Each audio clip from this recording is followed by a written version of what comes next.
हरे कृष्णा हरे कृष्णा। तो बहुत अच्छा लग रहा है, बहुत सुंदर वातावरण है और हम सब गंगा जी के तट पे यहाँ पे उपस्थित हैं। तो मैं सोच रहा था कितनी असीम कृपा है हमारे ऊपर प्रभुपाद जी की कि हमें श्रीमद् भागवतम से पढ़ने को समझने को अवसर प्राप्त हो रहा है।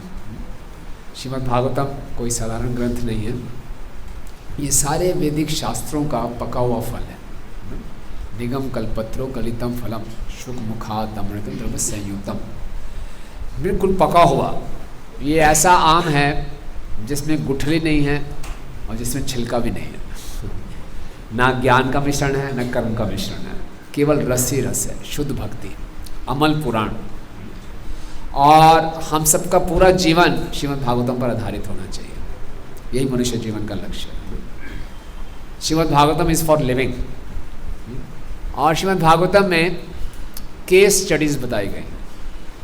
भगवान श्री कृष्ण 5000 वर्ष पूर्व आए, उन्होंने भगवत गीता अपने मुख से बोली। Bhagavad Gita book of definitions, principles, Bhagavad Gita में सिद्धांत हैं, परिभाषाएं हैं, लेकिन उन सिद्धांतों का लाइव एग्जाम्पल्स, केस स्टडीज़ हैं श्रीमद् भागवतम। श्रीमद् भागवतम पुराणों में इसमें आती है, स्मृति शास्त्रों में है। पुराण एक मित्र की तरह काम करते हैं। वही सिद्धांत जो वैदिक श्रुतियों में बताया गया है उसको बड़े फ्रेंडली तरीके से बताया जाता है। ओके। और इस श्रीमद् भागवतम में वेदव्यास जी ने अपनी परिपक्व अवस्था में इसको लिखा। धर्म पूजिता केटवत परमो निर्मत्सराणाम सताम वैद्यम वास्तव अस्त्र वस्तु धर्म पूजितो कहतव परम निर्मत्सराणाम सताम वैद्यम वास्त्र मस्त वस्तु शिवदम तापत्रय अनुमूलनम श्रीमन मां मोहनी कृते क्या है किम वा परेश्वरा सद्यो हृदय अवृद्धा शुश्रूषु तक्षण सिंह धर्म पूजिता कैटवत परमो निर्मत्सराणा सताम। श्रीमद् भागवतम में जो चीटिंग रिलीजन्स हैं उसको झाड़ू मार के बाहर निकाल दिया। और वैद्यम वास्तव अत्र वस्तु शिवतम तापत्रय अनुमूलनम, असली वस्तु बताई गई है ना, reality distinguished from illusion, Prabhupada ji लिख रहे हैं। और ऐसी वस्तु क्या है? वो भगवान की शुद्ध भक्ति। इससे क्या होगा? तापत्रय अनुमूलनम, जो 3 ताप हैं उसको जड़ से खत्म कर देती है। ओके। शिव मने महामुनि कृतम, ये महामुनि वेदव्यास जी की तरह लिखी गई है, रची गई है उनके परिपक्व अवस्था में। फिर किसी और शास्त्र की क्या आवश्यकता है? सद्यो हृदय अवरुद्ध अत्र, इसको पढ़ते ही, इसको सुनते ही भगवान तुरंत हृदय में कैद हो जाते हैं। कितनी सुंदर ये ग्रंथ है, ये साक्षात श्री कृष्ण है।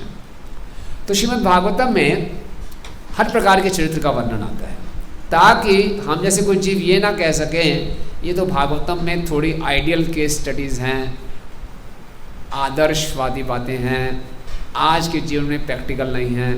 तो श्रीमद् भागवतम में कुछ ब्लैक कैरेक्टर्स भी हैं, कुछ वाइट कैरेक्टर्स भी हैं और कुछ ग्रे कैरेक्टर्स भी हैं, है ना।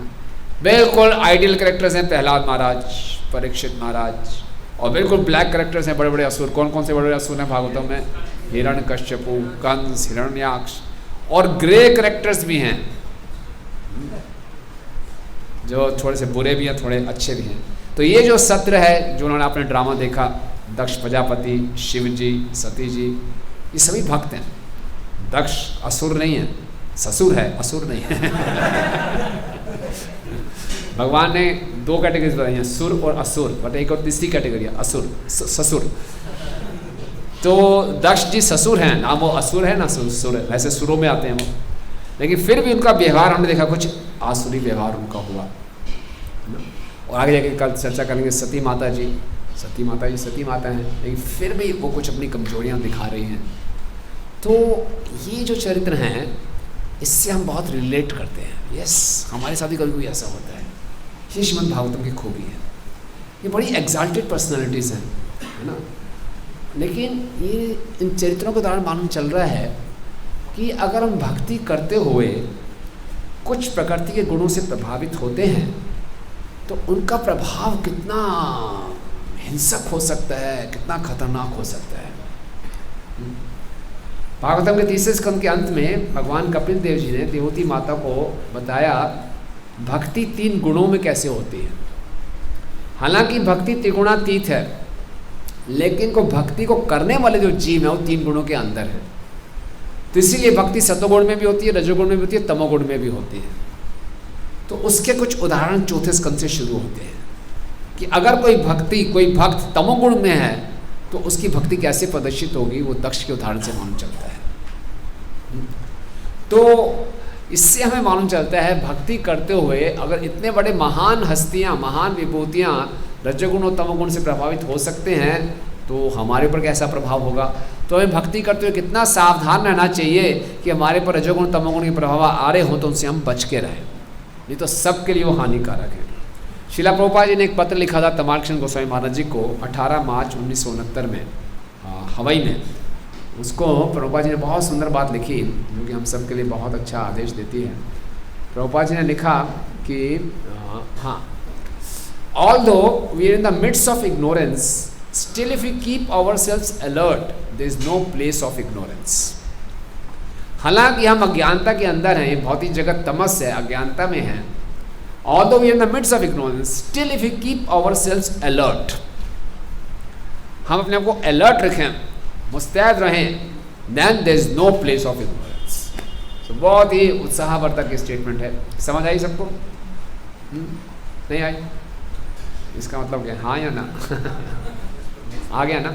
तो हम अज्ञानता के जगत में हैं, लेकिन थोड़े सावधान रहें तो अज्ञानता से बचे रह सकते हैं।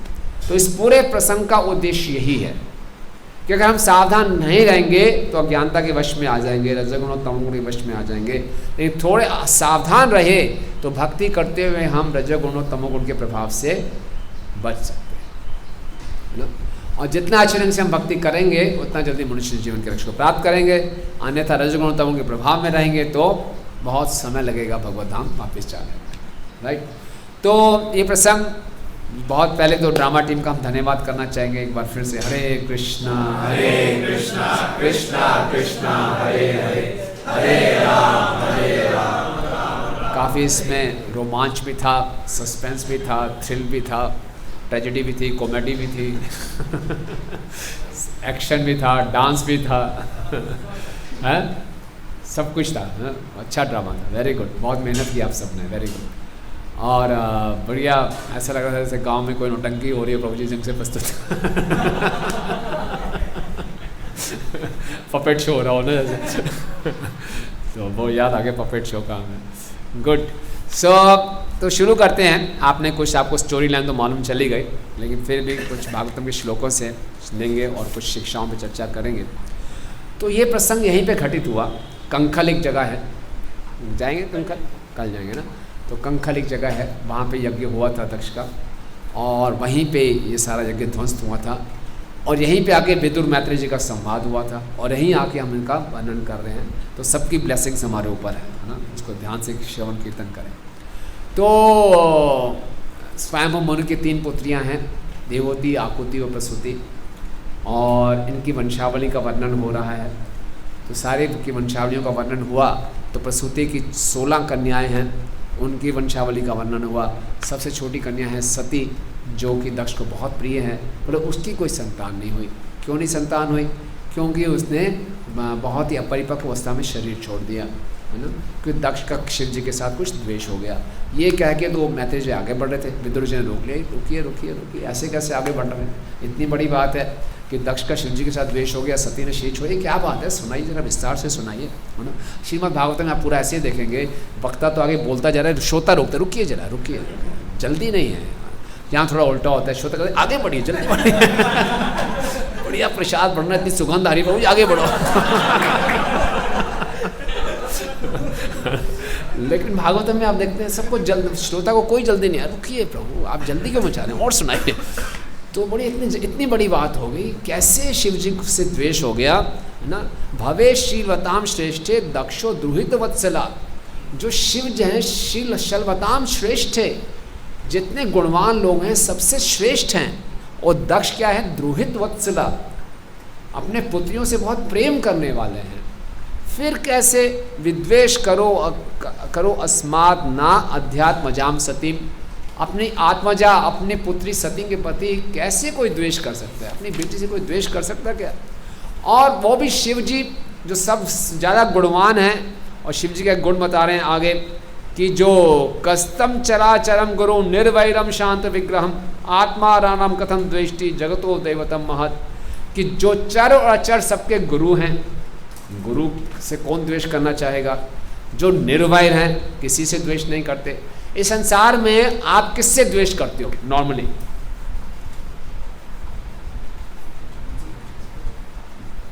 जो हमसे द्वेष करते हैं? नहीं, जरूरी नहीं है ऐसा। कई बार होता है कि हम किसी से द्वेष कर, जो हमसे अच्छा हो, जिसके पास वो हो जो मेरे पास नहीं है। तो शिव जी के पास ऐसा कौन सा ऐश्वर्य है जो उनसे द्वेष करेगा? द्वेष होता है कंपटीशन के कारण, कंपैरिजन के कारण। कौन शिव जी से कंपटीशन करना चाहेगा? चलिए मैं भी शमशान घाट में रहूँगा, आपने सारी जगह मलक ली, शमशान घाट में जगह नहीं छोड़ी मेरे लिए, सारी राख आपने शरीर पर लगा, राख ही नहीं छोड़ी आपने मेरे लिए। मुझे भूतों का नेता बना था, आप भूतों के नेता बन गए। इस बार इलेक्शन में मैं खड़ा हूँगा, मैं भूतों का नेता बनूंगा। कौन ये काम करना चाहेगा बताओ? कोई नहीं। शिव जी का कोई कॉम्पिटिटर ही नहीं है, तो शिव जी से द्वेष कौन करेगा? है ना? कोई हमसे उन्नत हो, हमसे ज़्यादा इंटेलिजेंट हो, ज़्यादा सुंदर हो, ज़्यादा धनवान हो, ज़्यादा अच्छा पैकेज रखता हो, हमारे मन में कोई द्वेष आएगा, निश्चित रूप से द्वेष आएगा। या इसका ऐसा क्यों, मेरा क्यों नहीं, मैं से ज़्यादा इंटेलिजेंट हूँ। बट शिव जी के पास कुछ भी ना घर है अच्छा, कुछ भी नहीं है, तो क्यों उनसे कोई द्वेष करेगा? बात समझ में नहीं आ रही।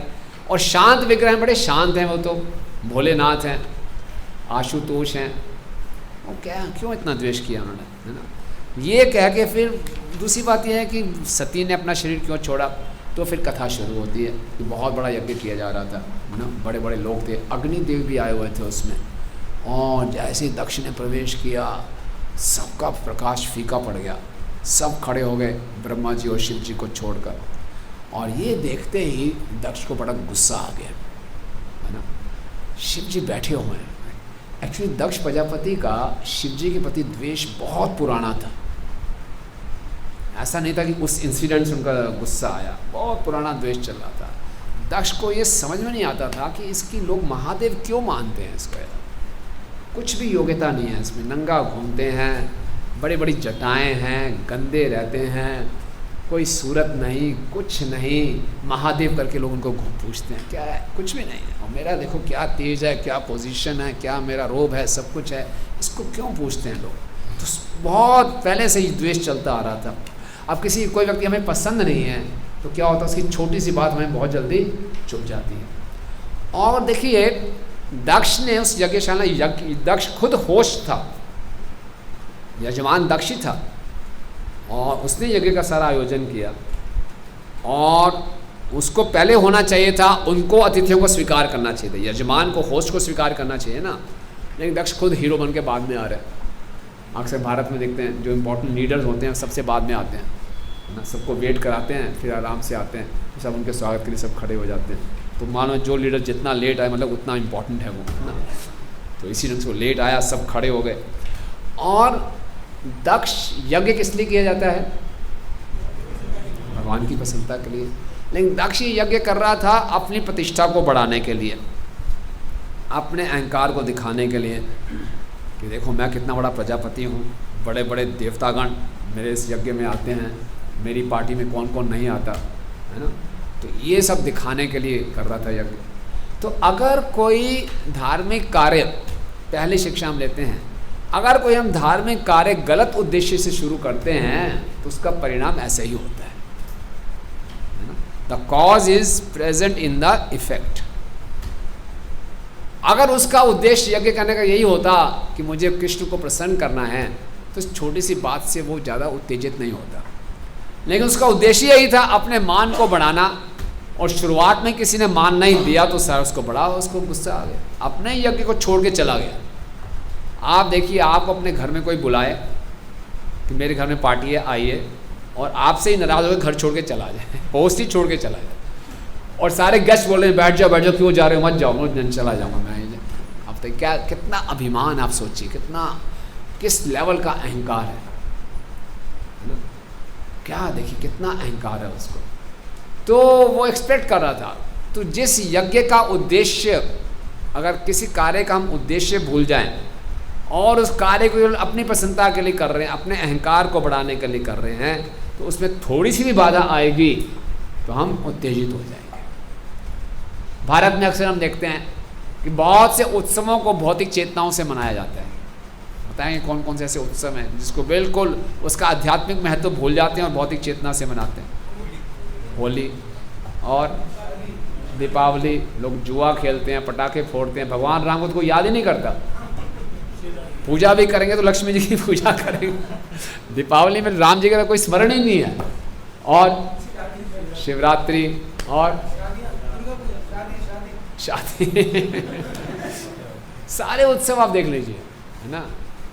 गणपति क्या है, गणेश चतुर्थी, उल्टे सीधे गाने चलेंगे, डांडिया होगा, सब कुछ होगा, लेकिन कहीं भी भगवान की प्रसन्नता के लिए या देवताओं की प्रसन्नता के लिए गुणगान कुछ नहीं है। तो ये ट्रेंड है, ये हमारे मन में असीमित शक्ति है किसी आध्यात्मिक कार्य को भौतिक बनाने की। एक कन्वर्टर है हमारा मन, स्पिरिचुअलिटी डालो, मेटेरियलिज्म बाहर आएगा। हरि नाम को ले लो, हम सब हर चीज़ मेटेरियल बना देता है माइंड। शुरू में बड़ा एक्साइटिंग लगता है तो नया लगता है, स्पिरिचुअल लगता है, रोज करते हो तो मेटेरियल हो जाता है, ये माइंड है। तो दक्ष यज्ञ किसकी प्रसन्नता के लिए होना चाहिए? भगवान की प्रसन्नता के लिए। नहीं, मेरा अहंकार को बढ़ाना चाहिए। किसी ने अपमान नहीं दिया तो तुरंत अपमानित महसूस कर लिया। लोग बड़े बड़े स्टैचूज बनाते हैं हनुमान जी के, गणेश जी के, तो एक बड़ा सेठ देखता है जी वो 15 फीट का हनुमान जी बनाया, हम 20 फीट के हनुमान जी बनाएंगे। तो किसको बड़ा देखने के लिए? यानी कि हनुमान जी बड़े हो गए, मैं बड़ा हो गया। तो ये सारा का सारा आप देखिए धर्म के नाम पे दंभ चल रहा है ना। तो दक्ष भी इसका शिकार हो गया, और इसका शिकार होना बहुत आसान है। ये रजोगुण का प्रभाव है ना, कि कोई भी इम्पोर्टेंट कार्य करते करते हम अपने आप को इम्पोर्टेंट समझना शुरू कर देते हैं। भागवतम देखते हैं, इंद्र जी के साथ भी यही हुआ। गोवर्धन पूजा में सोचते हैं अरे मेरे को रोज मेरे को यज्ञ अर्पण करते हैं तो मैं महत्वपूर्ण हो गया। तो हमें कोई महत्वपूर्ण सेवा मिल सकती है, इसका मतलब ये नहीं कि मैं महत्वपूर्ण हो गया, है ना। इस बात को हम भूल जाते हैं, राइट।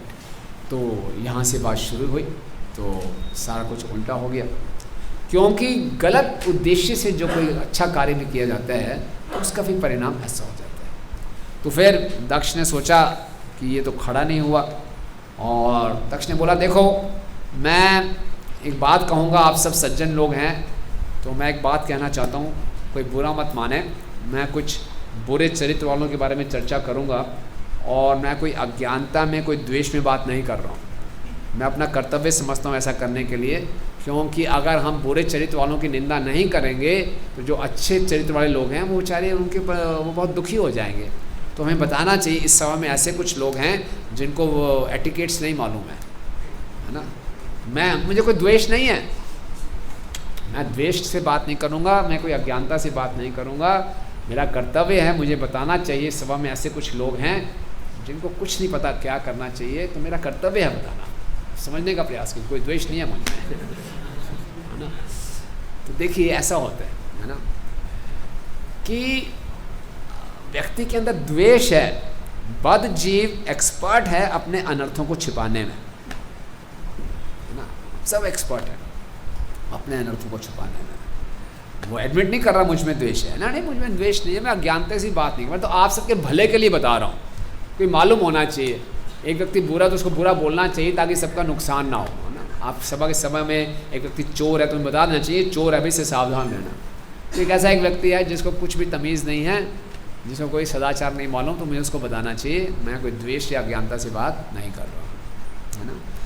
तो कई बारी हम भक्ति करते हैं, भक्ति करते करते हमारे अंदर कई खरपतवार उत्पन्न होना शुरू हो जाते हैं। खरपतवार समझते हैं आप? वीड्स, जो कि बिल्कुल भक्ति लता जैसे लगते हैं, है ना। तो उनको बोलते हैं अनर्थ। तो वो हम उनका पोषण कर रहे होते हैं भक्ति करते करते। कौन कौन से अनर्थ होते हैं?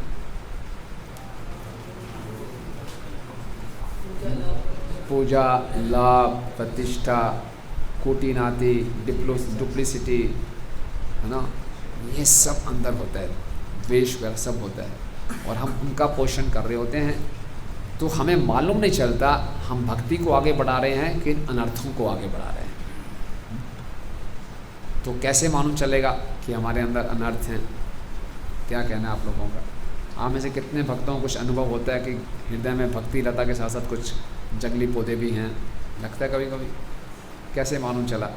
कौन से माली ने बताया? हैं? साथ के भक्तों ने बोला प्रभु जी बड़ा द्वेष है आपके अंदर, बोला किसी ने ऐसा?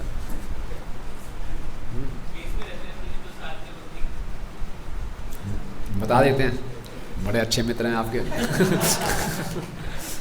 अरे हाँ,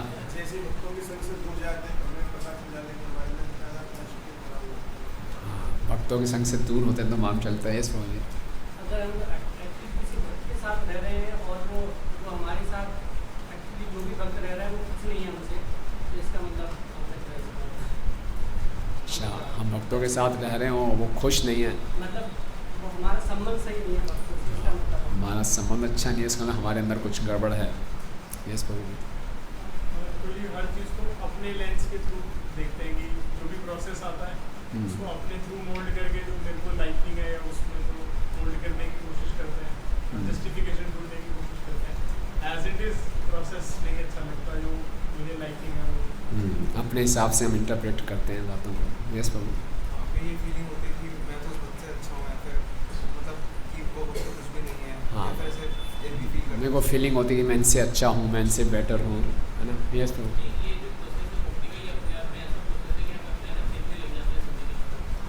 बहुत अच्छी बात बोल रहे हैं। अगर हम सही ढंग से भक्ति के नियमों का पालन कर रहे हैं तो कुछ ही समय में अपने अंदर के अनर्थ दिखने शुरू हो जाती है। यस प्रभु।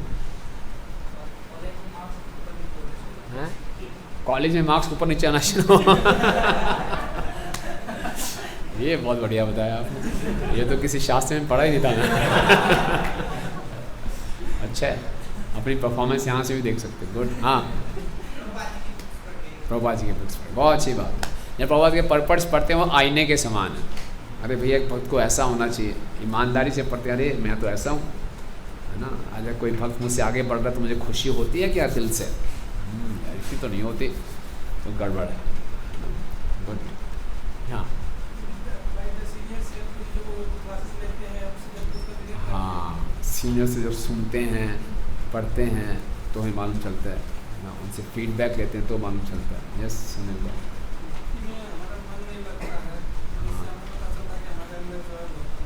मन नहीं लगता, जब में मन नहीं लगता तो मालूम चलता है अनर्थ है। Very good. तो कुल मिला के हम सबके अंदर ये अनर्थ आते हैं। अगर हम भक्तों के संग में हैं तो सुरक्षित हैं, और भक्तों के संग में रहते हैं तो कहीं ना कहीं से फीडबैक आते रहते हैं, डायरेक्ट इनडायरेक्ट, और हमें आभास होता रहता है गड़बड़ है। अकेले रहेंगे तो बड़ा मुश्किल है। भागवतम में से कुछ बता सकते हैं ऐसा कि बहुत उन्नत भक्त हैं, अकेले रहे, अपने अनर्थ को पहचान नहीं पाए? भरत महाराज। सबसे महत्वपूर्ण शिक्षा यही मिलती है। भाव की स्थिति में आ गए, लेकिन एक छोटे से हिरण से आ सकते हैं। आप सोचिए, अपनी युवा पत्नी, अपने धन से भरे हुए, संपत्ति से भरे साम्राज्य को छोड़ दिया। किसने सोचा होगा कि एक हिरण के चक्कर में फंस जाएंगे? है ना? अक्सर स्त्री या धनी किसी के पतन का कारण बनते हैं। एक छोटा सा हिरण का बच्चा। तो ये पूरी कथा इसी को शिक्षा देने के लिए है कि हमेशा हमें भक्तों के संग में रहना चाहिए, है ना? अकेले नहीं रहना चाहिए। अकेले रहेंगे तो अपने बारे में बहुत बड़ी बड़ी गलत फहमियाँ हो जाती हैं। चाहे भक्तों के संग में कुछ तकलीफ भी हो रही हो, तब भी भक्तों के संग में रहना चाहिए, क्योंकि इससे हम भक्ति में बहुत सुरक्षित हैं। तो दक्ष जो था, दक्ष का अर्थ है बड़ा एक्सपर्ट। किस चीज़ में एक्सपर्ट था दक्ष? हाँ, संतान उत्पन्न करने में। हाई क्वालिटी संतान उत्पन्न करता था वो, क्वांटिटी भी और क्वालिटी भी बढ़िया। लेकिन स्किलफुल था, लेकिन कॉन्शियसनेस ठीक नहीं थी। कॉन्शियसनेस ठीक नहीं थी उसकी, और वो अपने अंदर इतना इंट्रोस्पेक्टिव नहीं था। इसलिए भक्ति करते हुए अंतर्मुखी होना बहुत ज़रूरी है ना? जब हम शास्त्रों को पढ़ते हैं, सुनते हैं, उस पर मनन जरूर करना चाहिए, अंतर्मुखी जरूर होना चाहिए, अपने आप से दूर नहीं हो जाना चाहिए। कई बार हम इतने स्किलफुल हो जाते हैं, ऐसी ऐसी बड़ी बड़ी सेवाएं करेंगे तो अपने आप से दूर हो जाते हैं और अपने अंदर झांक के देखना भी नहीं चाहते। इसलिए भक्ति में प्रभुपाद से पूछा, प्रभुपाद आप इतने शुद्ध भक्त कैसे हैं? प्रभुपाद ने बोला, आई वॉज ऑलवेज इंट्रोस्पेक्टिव, हमेशा अंतर्मुखी रहता था, अपने आप से ईमानदार होना चाहिए, है ना। अगर हम स्वीकार कर लें हाँ यार उसकी उन्नति को देखे मुझे खुशी नहीं हो रही, ये तो द्वेष हुआ, साफ साफ द्वेष है, ये कितनी गलत बात है, मुझे इस भक्त से द्वेष है, ठीक नहीं है यार, इसको उठाना है, तो गलत बात है, कैसे मैं द्वेष होते आगे प्रगति कर सकता हूँ। साफ साफ हमें ये इतनी ईमानदारी हो जाए तो हमारी आधी समस्या का समाधान हो गया। लेकिन दक्ष ईमानदार नहीं था अपने प्रति, अंतर्मुखी नहीं था, बहुत स्किलफुल था, इतना यश मिल रहा था। आगे जाके देखेंगे कि ब्रह्मा जी ने और प्रमोशन कर दिया, उनको चीफ प्रोजिनेटर बना दिया और उसने बोला अब तो मैं और आगे बढ़ गया और बड़ा यज्ञ करूँगा। तो इस प्रकार से उसका ये मानसिकता थी। तो वो कह रहा कि मैं देखो किसी द्वेष से बात नहीं करूँगा, मैं तो साफ साफ बता रहा हूँ। फिर उसने क्या निंदा करनी शुरू की, ओ हो, उसने बोला ये शिव है, ये मरकट लोचन है, मेरी पुत्री सती इसकी आंखें मृगणी की तरह थी, हिरणी की तरह, और मैंने किससे विवाह कर दिया इसका जिसकी आंखें बंदर की तरह हैं। ये इतना अशुद्ध अवस्था में रहता है, इसका केवल नाम कहने को शिव है, पूरा अशुभ ही अशुभ है। सारा शमशान की राख को अपने सर पे लगा लेता, पूरे शरीर पे लगाता है, नहाता नहीं, नंगा घूमता है, रहने का घर नहीं है। पता नहीं क्यों ब्रह्मा जी पर, ये जो ब्रह्मा जी हैं, ब्रह्मा जी उनके पिता हैं, बोले इनका नहीं परमेष्ठी बोला, ये जो ब्रह्मा जी जो सारे सृष्टि के रचयिता, इनके कहने में मैंने पता नहीं क्यों इससे विवाह कर दिया। यानी कि ब्रह्मा जी को भी क्रिटिसाइज कर रहे हैं, कहा मैं क्यों मैंने इसके साथ विवाह कर दिया, क्या कर दिया ऐसे, है ना। बहुत ऐसी आलोचना की, इतनी बड़ी बड़ी गालियाँ दी उसने, लेकिन शिव जी चुपचाप बैठे रहे। और शिव जी ने, वैसे शिव जी ने प्रणाम क्यों नहीं किया था, शिव जी खड़े क्यों नहीं हुए थे? ध्यान में थे, शिव जी पूरे समाधि में थे। और प्रभुपाद जी समझाते हैं कि अगर किसी को हम प्रणाम करते हैं तो किसको प्रणाम करते हैं?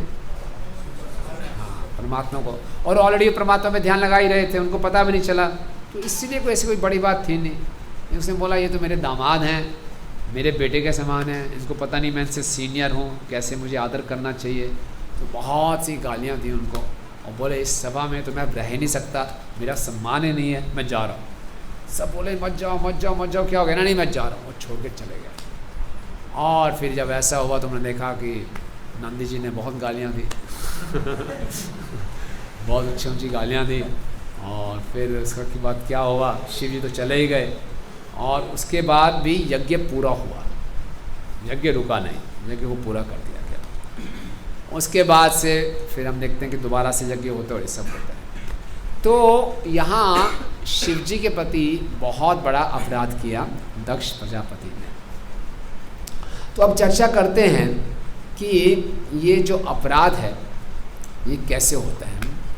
आज हम लोग, शिव जी महान वैष्णव हैं, वैष्णव नाम यथा शंभु, और चैतन्य महाप्रभु ने वैष्णव अपराध को क्या बताया है? हाथी मारना, है ना। इतने महान वैष्णव के प्रति कोई अपराध करेगा तो उसकी भक्ति तो खत्म।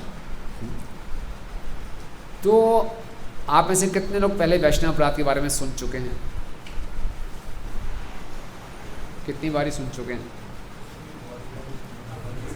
बहुत बारी सुन चुके हैं। उसके बाद फिर भी करते हैं अपराध, फिर भी होते हैं तो फिर और सुनना चाहिए क्या? बार बार सुनना चाहिए, बार बार सुनते रहना चाहिए। हालांकि हमसे होते हैं अपराध, फिर भी बार बार सुनते रहना चाहिए, सुनते रहना चाहिए, सुनते रहना चाहिए। हम कृष्ण के पास, कृष्ण के प्रति हमारा अट्रैक्शन क्यों नहीं उत्पन्न हो रहा? एकमात्र कारण है, क्या है? अपराध। और क्योंकि जिस माइंडसेट के साथ हम भक्ति में आए हैं वो माइंडसेट ही बड़ा ऑफेंसिव है, डिफ़ॉल्ट सिस्टम ही ऑफेंसिव है, इसलिए इसको चेंज करने में बहुत टाइम लगता है। लेकिन where there is a will there is a way. तो आज हम यही प्रार्थना करते हैं गंगा मैया से, शिव जी से, सती माता से, और जगन्नाथ बलदेव सुभद्रा, राधा राधिका रमन, कृष्ण बलराम, शीला प्रभुपाद, सभी आचार्यों से कि कुछ हमारी बुद्धि में प्रवेश कर जाए कि अपराध कितना खतरनाक है ना। और हम अपराध से बचने के लिए सिंसियर प्रयास करना शुरू करें। तो आगे आने वाले समय में हम जब चर्चा करेंगे अपराध क्या है, अपराध कितने प्रकार के होते हैं, अपराध कैसे करते हैं, 108 नए तरीके बताएंगे अपराध करने के। अपराध के क्या क्या दुष्प्रभाव होते हैं, अपराध के पीछे साइकोलॉजी क्या है, क्यों अपराध करते हैं, और फाइनली अपराध से हम कैसे बच सकते हैं। उनके 6 बातों पे हम चर्चा करेंगे, राइट। ओके, तो अपराध क्या है?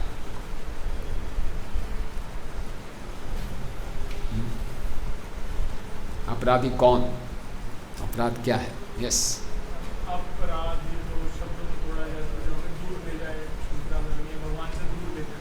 Good good good. तो ये बोले अपराध, अप और राध। अप का मतलब है जो हमें दूर ले जाए, विपरीत दिशा में ले जाए, है ना। और राध का मतलब कुछ लोग बोलते हैं राधा रानी, हालांकि मैंने किसी शास्त्रों में ऐसा पढ़ा नहीं है, लेकिन राधा का मतलब मुख्य है मर्सी, कृपा, स्नेह, उससे दूर ले जाना। और अपराध का मतलब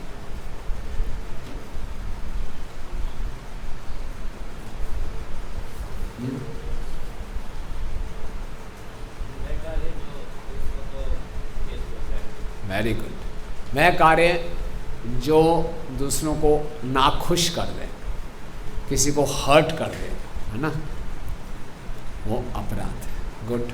और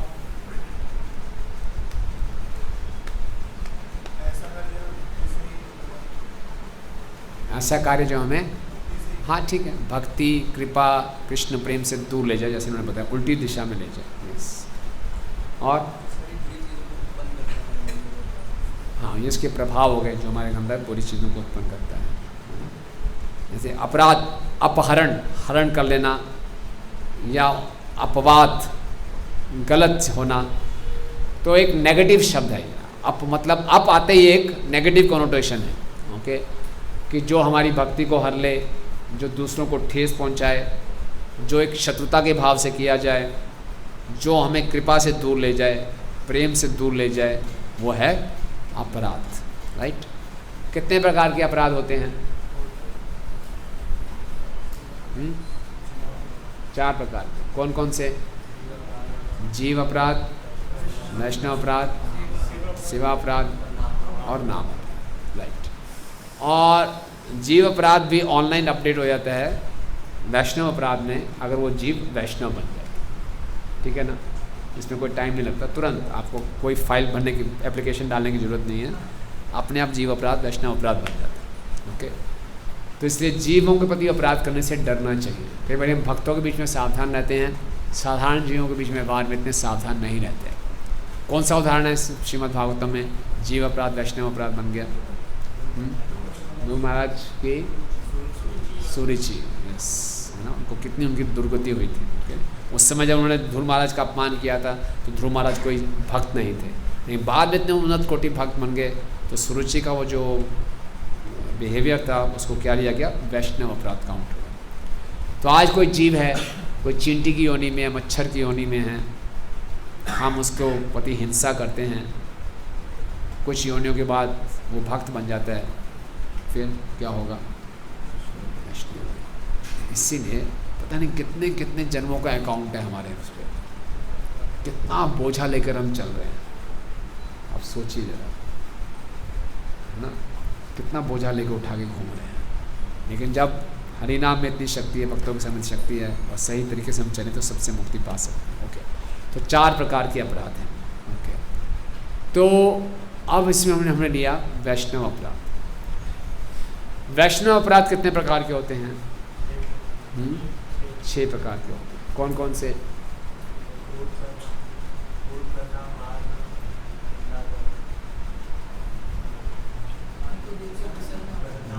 हाँ, सबसे पहले देखकर पसंद। कोई भी वैष्णव हमें दिखाई दे, हमें प्रसन्न होना चाहिए। अगर प्रसन्नता नहीं भी हो रही फिर क्या करना चाहिए? तब भी प्रसन्न होना चाहिए, है ना। ये साधना है, वैष्णव आपको देखकर गुस्सा भी आ रहा है, यार इसने मेरा सारा काम बिगाड़ दिया, हरे कृष्णा तब भी खुश होना चाहिए, तब भी हंस के हरे कृष्णा बोलना चाहिए। जब एयर होस्टेस हंस सकती है, रिसेप्शनिस्ट हंस सकती है, तो हम क्यों नहीं हंस सकते, है ना। बहुत ज़रूरी है ये साधना है। भक्त को देखकर, जो हरि नाम लेता है उसको देखकर खुश होना चाहिए, बस एज सिंपल एज दैट। चाहे हमारी आपस में बनती नहीं है, ओपिनियंस अलग अलग हैं, फिर भी क्या है, वैष्णव को देखकर प्रसन्न जरूर होना है। हरे कृष्ण पहला। दूसरा, उनको देखकर प्रणाम ना करना, प्रसन्न भी होना है। और मैं खुश हो जाऊंगा, हरे कृष्णा बोलूँगा, मैं प्रणाम नहीं करूँगा प्रभु, इतना नहीं, इतना मैं नहीं हो सकता प्रभु, इतना विनम्र नहीं बन सकता, नो, ये अपराध है। वैष्णव हैं तो उनको प्रणाम भी करना है। अनटिल अनलेस आपको बहुत फिजिकल तकलीफ है, आप नहीं कर सकते, वो अलग बात है, लेकिन प्रणाम जरूर कीजिए। ओके। तीसरा,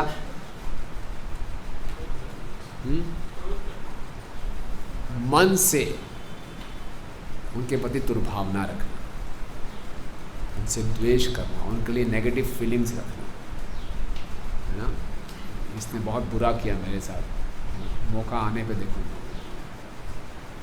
कई बार हम भक्तों के प्रति मन ही मन में कुछ रखते हैं अंदर, बुरा सोचते रहते हैं। कोई वरिष्ठ भी हो सकता है, कोई जूनियर भी हो सकता है, यार ये व्यक्ति ठीक नहीं है, इसलिए सोच ही जा रहे हैं। कई बार हमें गलत फहमी है, कलयुग में मन से कुछ भी कर लो अपराध नहीं लगता। मन से कलयुग में पाप नहीं लगते, लेकिन अपराध काउंट होते हैं। कौन सा उदाहरण है?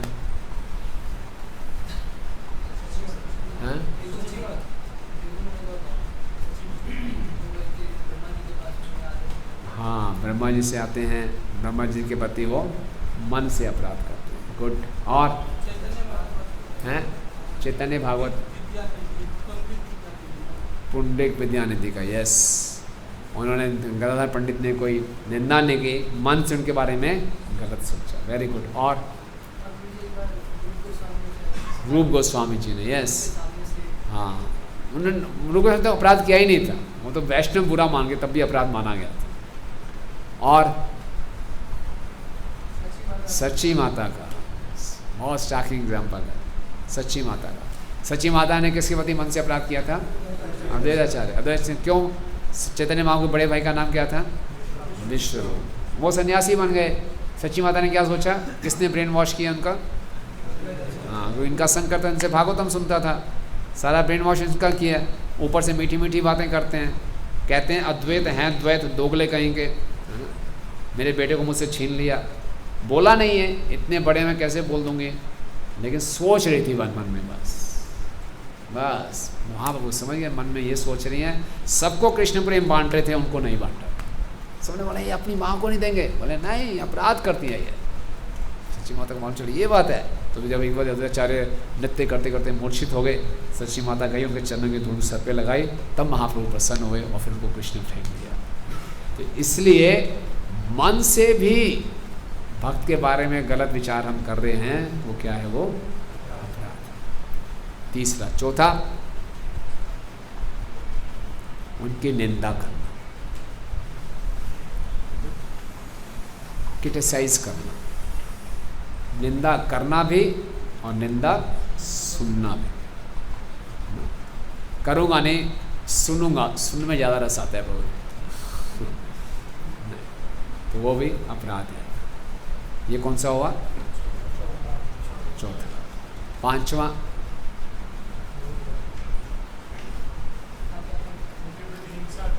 हिंसा करना, उन पर गुस्सा करना।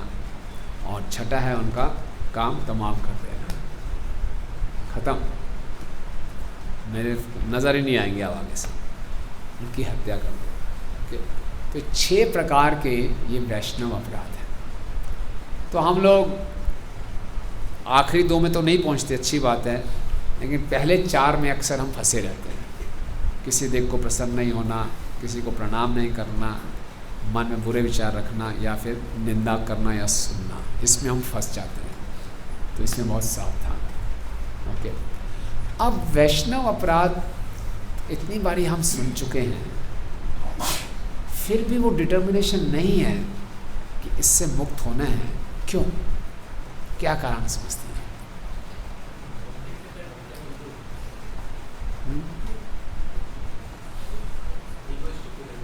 Yes, communication.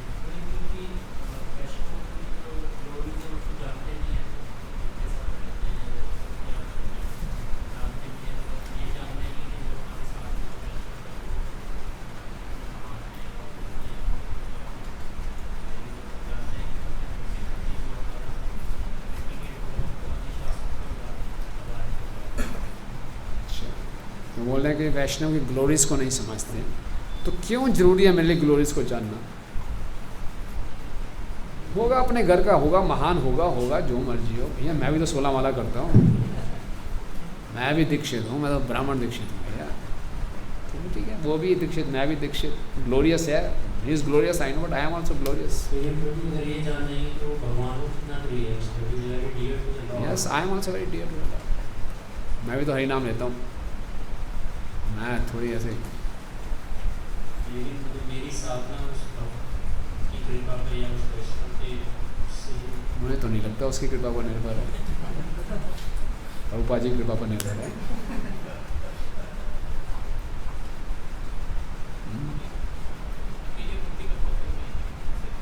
अकेले नहीं करेंगे, रहेंगे भक्तों के बीच में, नहीं ठीक है।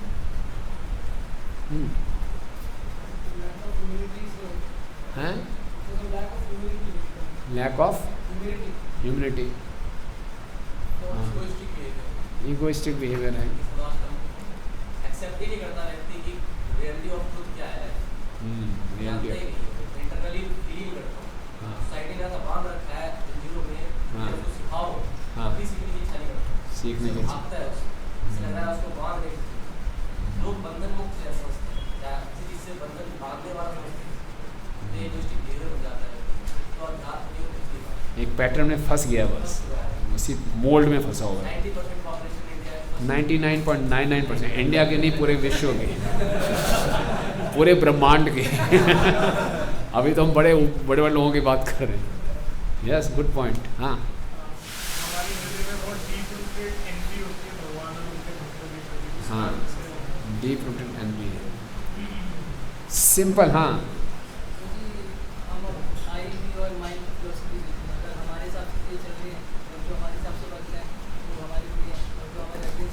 वो ठीक है, ये सब तो हमें मालूम है क्यों अपराध करते हैं, लेकिन अपराध से बचने की डिटर्मिनेशन क्यों नहीं आ रही?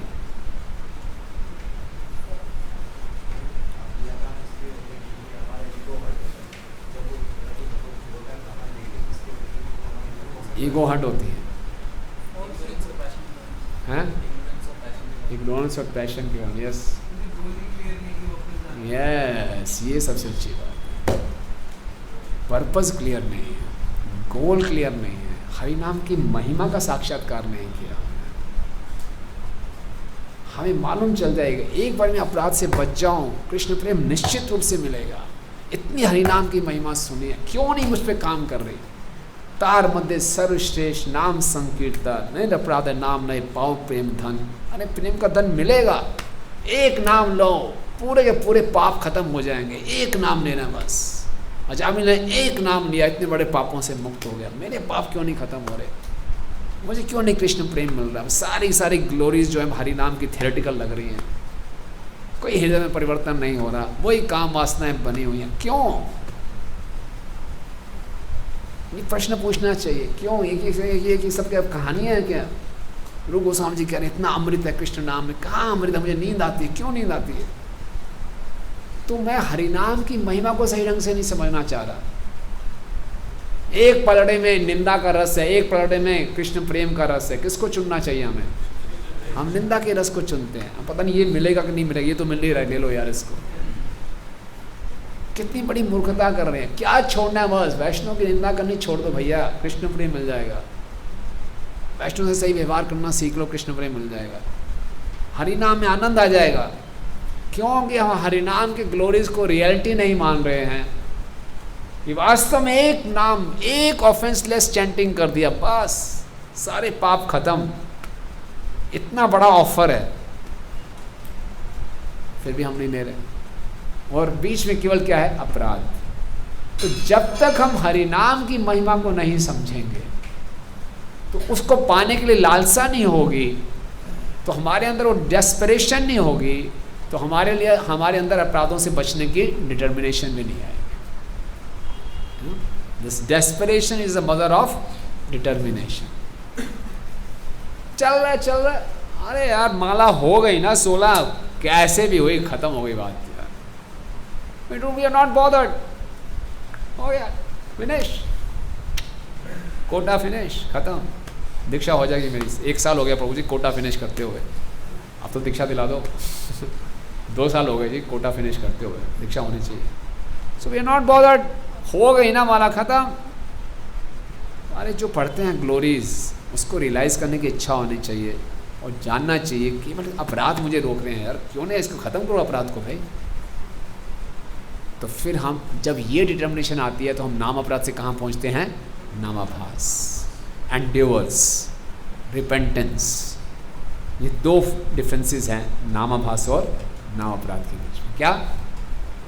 एंडेवर्स एंड रिपेंटेंस, हमारे प्रयास और पश्चाताप। नहीं अपराध गलत हो गए, अपराधों से क्षमा मांगूंगा और प्रयास करूंगा अपराध ना हो, तो हम नामाभास में आ जाएंगे। अपराध हो रहे हैं, होने दो यार, क्या फ़र्क पड़ता है, तो हम नाम अपराध पे ही रहेंगे। जितना मर्जी सुन लें, अरे, और आसपास उदाहरण भी ऐसे दिखाई देते हैं,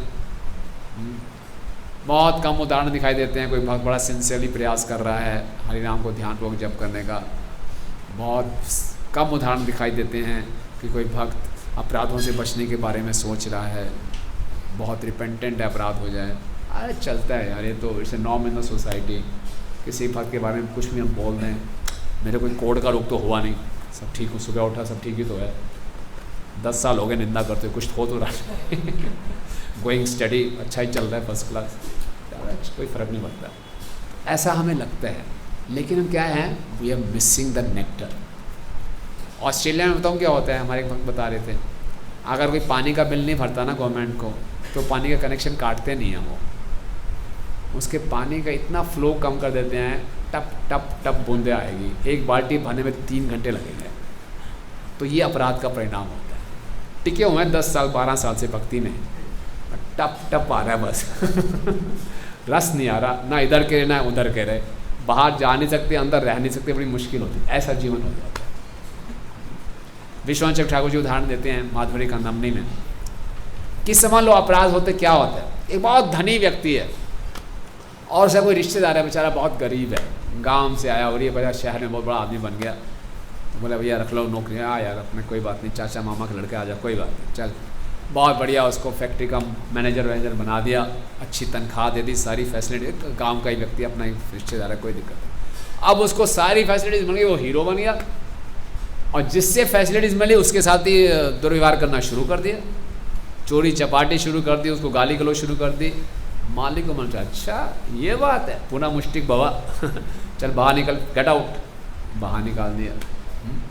बाहर निकला, बेचारा भिखारी बन गया, कोई कुछ भी नहीं कर सकता, अपनी गलती मालूम चली, वापस आया, माफ़ी मांगी, रख लो प्लीज़ रख लो, ठीक है रख लूँगा, सैलरी आधी हो गई, सब कुछ आधा कर दिया, कब देंगे, अभी मैं तुम्हें नोट कर रहा हूँ, प्रोबेशन पे हो।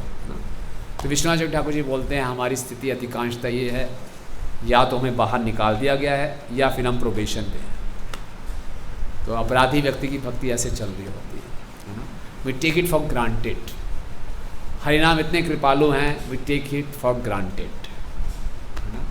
हम अजामिल का उदाहरण देते हैं, अजामिल ने इतने पाप किए, लास्ट में किया, हम भी ऐसा कर लेंगे, लास्ट में हरिनाम बोल देंगे, सब ठीक हो जाएगा। हमने अजामिल के सेकेंड इनिंग से सीखना है, पहली इनिंग से नहीं। हम भूल गए कि हमारी सेकेंड इनिंग चल रही है, हम सोचते हैं हमारी पहली इनिंग चल रही है।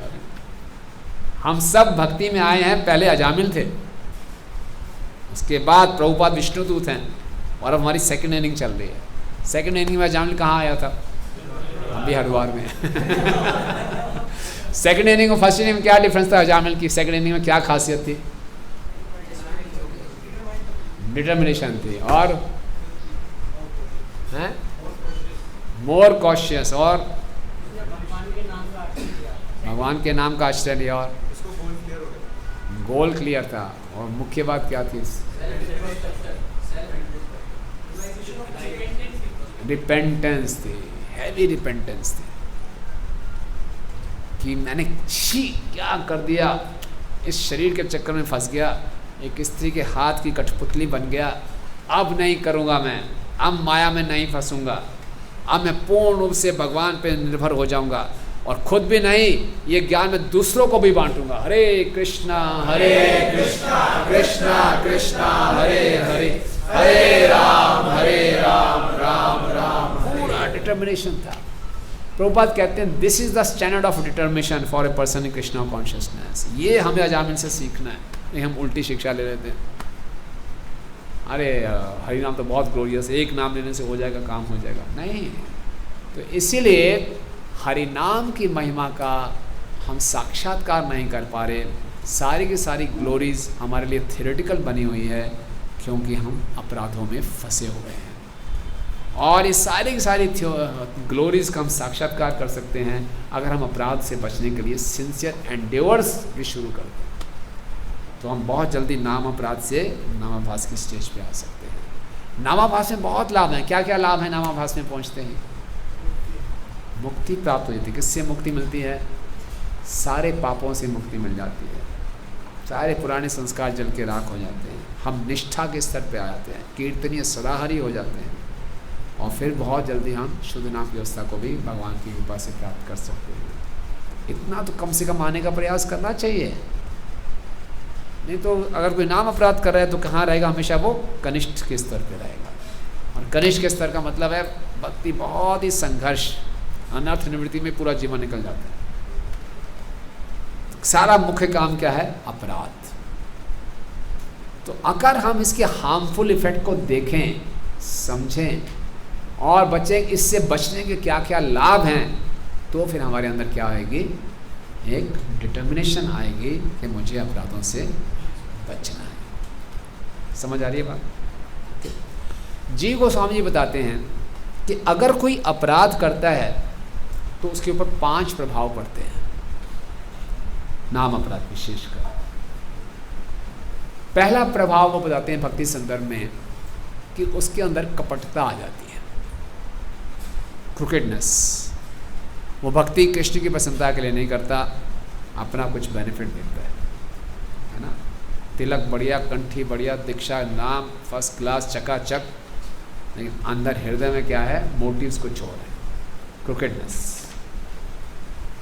दूसरा प्रभाव पड़ता है फेथलेसनेस, श्रद्धा कमजोर हो जाती है। कमजोर हो गई श्रद्धा, अरे यार ये सब थियोरेटिकल बातें हैं, लेक्चर बढ़िया दे दूंगा, फर्स्ट क्लास बढ़िया बोल दूंगा, ये सब कहने की बात है, कहने का कुछ है ना? क्या है? Shrimad Bhagavatam is for preaching and life is for living. Bhagavatam प्रचार के लिए है और जीना किंग साइज अपने लिए है। बाकी होना क्या चाहिए? Shrimad Bhagavatam is for living and life is for preaching. तो ये फेथलेसनेस दूसरा। तीसरा है कॉम्प्लिसेंसी, चलता है एटीट्यूड आ जाता है ना? 16 माला कर रहे हैं, व्हाट्सएप भी चेक हो रहा है, साथ में ईमेल भी चेक हो रही है, फेसबुक में देखा जा रहा है, गाड़ी भी चला रहे हैं, चलता है यार, रीडिंग नहीं हुई कितने दिन हो गए, चलता है यार, सब चलता है, कॉम्प्लिसेंसी। ओके। और चौथा है मटेरियल अट्रैक्शंस बढ़ जाते हैं। और 5वां है प्राइड इन स्पिरिचुअल अचीवमेंट्स, आध्यात्मिक उपलब्धियों में अहंकार बढ़ जाता है कि आप प्रचारक हूँ भैया, मैं वाह कमाल कर दी मैंने, ये सारे मैंने ही भक्त बनाए हैं, मेरा एरिया ये, और मैं क्या बढ़िया कीर्तन करता हूँ, क्या बढ़िया श्रृंगार करता हूँ। तो जो स्पिरिचुअल अचीवमेंट्स होती हैं उस पर हमारा अहंकार बढ़ता है। कौन कौन से 5 हैं प्रभाव? पहला क्रुकेडनेस, कपटता। दूसरा फेथलेसनेस। तीसरा कॉम्प्लिसेंसी। चौथा मटेरियल अट्रैक्शंस। और 5वां प्राइड इन स्पिरिचुअल। तो ये हम कुछ ना कुछ मात्रा में सारे देख सकते हैं अपने अंदर है, साफ साफ मालूम चल रहा है कि अपराध है। और क्या लक्षण बताए गए हैं अपराध के श्रीमद् भागवतम में? किसी को कई बार गलत फहमी होती है, प्रभु मैं तो अपराध करता नहीं। तो ये 5 प्रभाव देख लें, थोड़ा बहुत नज़र आ रहा है तो है। और कौन से लक्षण बताए गए हैं श्रीमद् भागवतम में अपराध का?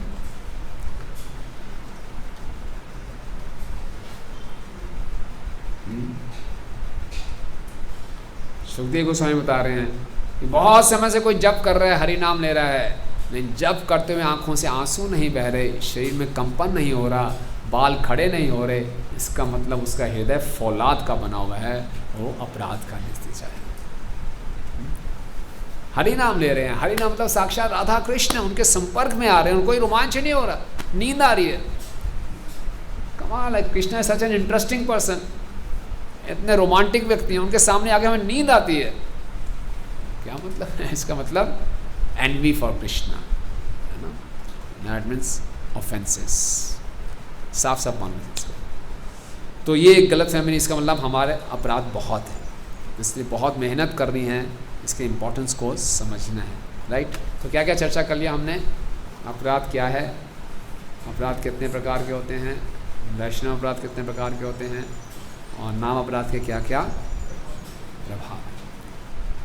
अब महत्व फिर हम ये भी चर्चा के साथ में कि अपराधों से बचने की हमारे अंदर डिटर्मिनेशन क्यों नहीं है और कैसे ला सकते हैं हरि नाम की महिमा को समझ कर। अब छठा टॉपिक हम चर्चा करते हैं कि अपराध की साइकोलॉजी क्या है।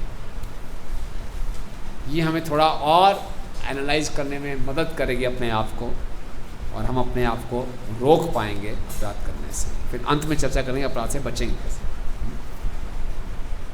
अपराध की साइकोलॉजी, तो दक्ष प्रजापति के उदाहरण से हम सीखेंगे अपराध कैसे शुरू हुआ।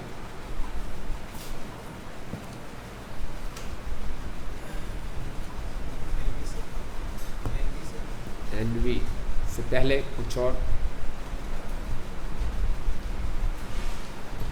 अहंकार, very good, pride, pride main cause. और प्राइड कहाँ से आती है? False ego means I am this body, bodily conception, पक्का अपनी उपाधि से अपनी पहचान, मैं ये हूँ, मैं वो हूँ, मैं डॉक्टर हूँ, मैं इंजीनियर हूँ, मैं इस कॉलेज का हूँ, मैं इस कॉलेज का हूँ, मेरा ये पैकेज है, मैं बहुत इंटेलिजेंट हूँ, मैं बहुत सुंदर हूँ, मैं ये हूँ, वो हूँ। ये है बॉडीली कंसेप्शन, और ये देता है हमें प्राइड। ओके, भक्ति में सबसे ज़्यादा खतरनाक है प्राइड, और कृष्ण किसी भक्त के अंदर अहंकार नहीं देख सकते। रासलीला में गोपियों को थोड़ा प्राइड आ रहा था, कृष्ण खाली मेरे साथ ही नाच रहे हैं, कृष्ण तुरंत अप्रकट हो गए। और गोपियाँ गोपी गीत में कहती हैं, निज जना स्मया ध्वंस्त स्मिता, निज जन स्मया, अपने निज जनों के स्मया अहंकार को ध्वंस कर देते हैं, स्मिता मुस्कुरा के। भगवान की जो मुस्कुराहट है, भगवान के शुद्ध भक्तों के अहंकार का ख़त्म कर देती है। मुस्कुराते हुए भगवान देख नहीं सकते कि भक्तों के अंदर ये अहंकार आ रही तो खो देगा मुझे, तो तुरंत भगवान अप्रकट हो गए। तो इसीलिए बहुत ज़रूरी है कि हम इस प्राइड से बचें। भक्तिनाथ ठाकुर बताते हैं प्राइड का मतलब ये है, ये सोचना कि मैं बिल्कुल ठीक हूँ। जब व्यक्ति अपने मत पे बिल्कुल अडिग हो जाता है कि मैं बिल्कुल ठीक हूँ, माई वे और हाईवे, बस। प्रजापति दक्ष का यही था, मैं बिल्कुल ठीक, मैं द्वेष से नहीं बोल रहा हूँ, मैं अज्ञानता से नहीं बोल रहा हूँ, ये शिव है ही ऐसा, ये शिव अशिव है। तो बिल्कुल अपने बारे में ये भी जो विचार आना, मैं बिल्कुल ठीक। और जो ये प्राइड है, इसमें क्या लगता है कि आई एम द बेस्ट या आई एम बेटर देन अदर्स, तभी व्यक्ति करता है ना, दूसरे के बारे में सोचता है। ये बहुत खतरनाक है, और ये आना बड़ा स्वाभाविक है। आप बोलेंगे भाजी ये तो अंधा भी बता देगा मैं से ज़्यादा सुंदर हूँ, तो इसमें कौन सी सच्ची तो बात है, मैं से ज़्यादा सुंदर हूँ तो हूँ, इसमें क्या है? तुम्हें लगेगा मैं सुंदर हूँ, मैं से ज़्यादा अच्छा गाता हूँ प्रभु जी, तो पक्की बात है। ऐसी आवाज़ देखो, मेरी आवाज़ सुन लो, कोई बोल देगा मैं सुंदर अच्छा गाता हूँ, तो इफेक्ट है, इसमें क्या है? तो होना ही चाहिए प्राइड, इसमें कौन सी गलत बात है? तो व्हाट डू यू से? अच्छा गाता हूँ मैं इससे, तो मैं कैसे मना मानूँ कि मैं इससे अच्छा गाता हूँ? झूठी विनम्रता क्यों दिखाऊँ? नहीं आप अच्छा गाते हैं, मैं गाता ही अच्छा, फैक्ट है। मैं इससे अच्छा खेलता हूँ, मैं सेंचुरी मारता हूँ, 0 पे आउट होता है, स्कोर देख लो सारे, मैं अच्छा प्लेयर हूँ ऐसे, मतलब अच्छी बात है। तो कैसे ना मानूँ कि मैं इससे अच्छा हूँ, बेटर?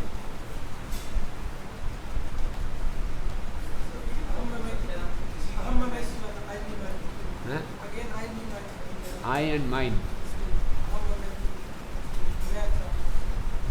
हाँ तो हो तो, पर वो इस फैक्ट से ही हैं, तो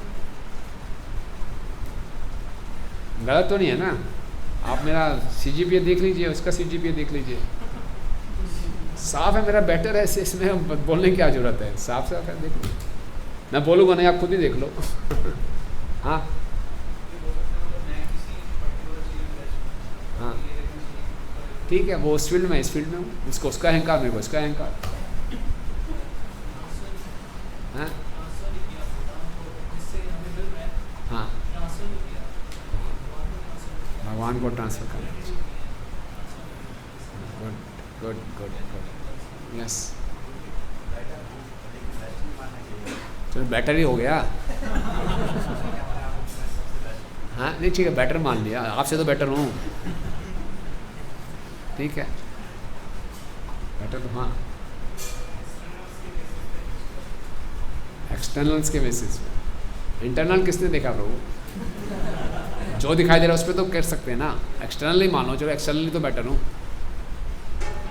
इंटरनली आप कैसे कह सकते हैं कि आप ज़्यादा अच्छे भक्त हैं, मैं अच्छे कम अच्छा भक्त हूँ? ये तो बाहर भगवान ही जानते हैं।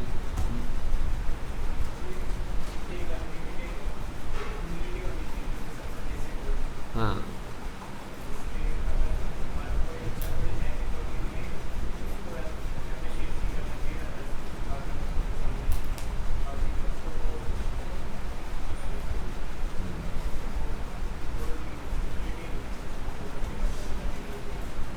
यस प्रभु।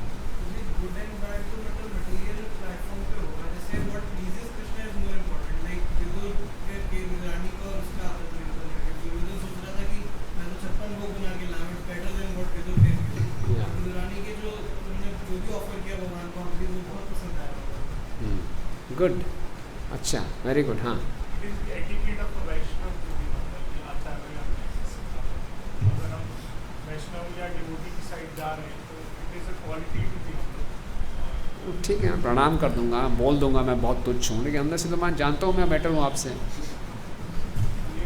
क्वालिटी जैसे आपने मुझे एग्जांपल दी कि भगवान को ये क्वालिटी ही पसंद है। हाँ तो कैटेगरी तो मेरी अपनी भक्ति लीडर। तो देखिए बहुत अच्छा पॉइंट। हाँ बोलिए। अगर हम अपने आचार्य को फॉलो कर रहे हैं तो उनका बोल है कि हमें दासों का दास होना चाहिए, ईमान से करना चाहिए, अगर कोई आगे भी है। यस, दासों का दास होना चाहिए, लेकिन जो हमारे अंदर अच्छे गुण है उसको कैसे टैकल करूँ? लोग बहुत तारीफ़ करते हैं मेरी, और मैं खुद भी मानता हूँ मैं यार ये बहुत अच्छे अंदर क्वालिटी है, दिखाई देता है साफ साफ, तो मैं उसको कैसे टैकल करूँ? मैं तो मतलब कि ये आना तो बड़ा स्वाभाविक है।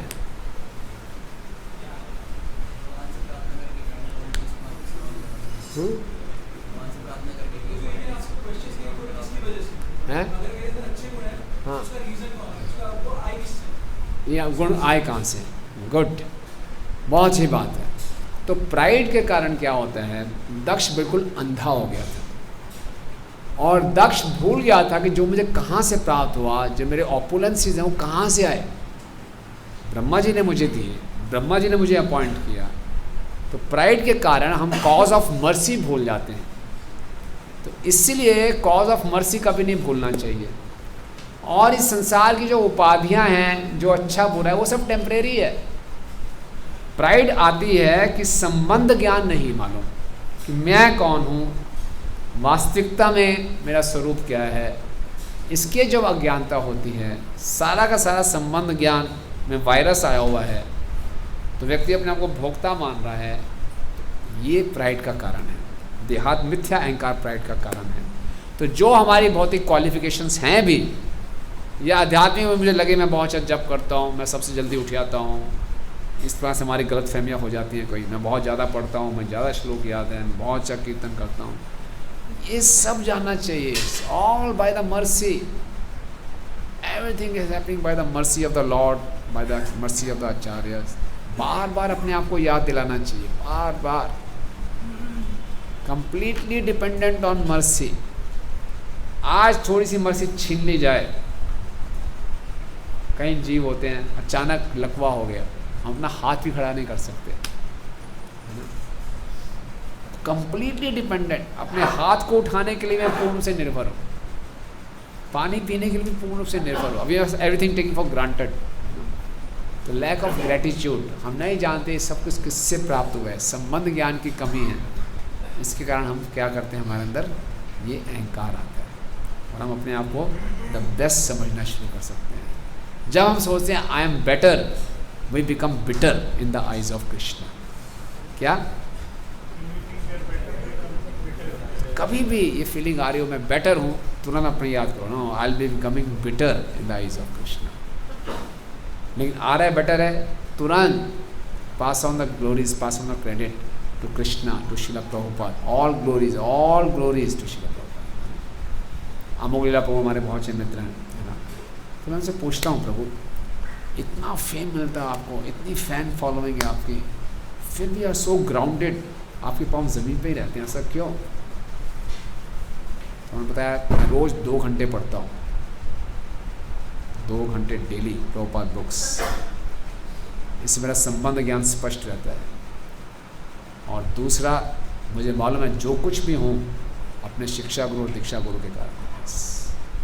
मैं सारी ग्लोरीज उनको पास ऑन करता हूँ. और केवल कहते ही नहीं हैं, give so much of respect. और मानो चले आज मोहन प्रभु जी का लेक्चर है, उनका इतना ही टाइट शेड्यूल क्यों ना हो, तो लेक्चर आराम से उसी ढंग से आगे बैठ के सुनेंगे, नोट्स बनाएंगे. He may be knowing better also, नहीं पूरा सुनेंगे आप. मैं भी लेक्चर देने चाहता हूँ, पूरा रिस्पेक्ट देंगे, वो सुनेंगे, सब करेंगे. कोई भी लेक्चर दे रहा हो आगे बैठ के सुनेंगे, करेंगे, नोट्स बनाएंगे. कितना ही सुपर टाइट शेड्यूल क्यों ना हो, और उस लेक्चर को सुनने के लिए अपना पूरा शेड्यूल चेंज कर देंगे, अपने पर्सनल डिफ़िकल्टीज़ में चले जाएंगे. This is how he is maintaining so much. और तभी उनके प्रचार में इतनी शक्ति है ना. उस दिन हाईकी प्रभु हमारे पे आए थे, बहुत अच्छी बात बता रहे थे. षड गोस्वामी अष्टकम में पहला श्लोक याद है सबको? कृष्णा कीर्तन गान नर्तन परो प्रेमामृतम भो निधि धीरा धीरा जना प्रिया प्रिय करो निर्मत्सरो पूजितो श्री चैतन्य कृपा भरो भुवि भवो भारा वहंतार को वंदे रूप सनातन रघुयुगो श्री जीव गोपाल को. भारा वहंतार को, इन्होंने पूरी पृथ्वी के भार को उठा लिया. तो बोले भार उठाने की कैपेसिटी कहाँ से आई? भार उठाने की कैपेसिटी उसी के पास आती है जो आभार प्रकट करता है. जो आभार प्रकट करता है वही भार उठा सकता है. जो आभार प्रकट नहीं करता वो भार नहीं उठा पाएगा ज़्यादा समय. उदाहरण दे रहे थे, तो केदारनाथ गए थे, तो केदारनाथ में लोग चढ़ाई के लिए खच्चर करते हैं. तो भाई खच्चर के ऊपर एक बहुत मोटी सी माता जी बैठ गई, बेचारा खच्चर वहीं पे बैठ भार नहीं उठा पाए, खच्चर ने वहीं प्राण त्याग दिए. तो जो बिना आभार के भार उठाता है वो खच्चर है ना. लेकिन जो आभार प्रकट करता रहता है अपने गुरु परंपरा के, अपने वरिष्ठ भक्तों के, दूसरों भक्तों को आभार देता रहता है, उसी को कृपा मिलती है और वो क्या उठा सकता है? भार उठा सकता है. बहुत ज़रूरी है कि एटीट्यूड ऑफ ग्रेटिट्यूड हृदय से, और जो कुछ भी हमें प्राप्त होता है उसको हम ट्रांसफ़र करें, अन्यथा पुनः मुष्टिक भव, फिर से हम क्या बन जाएंगे? मुष्टिक भव. प्रभु कितना समय है?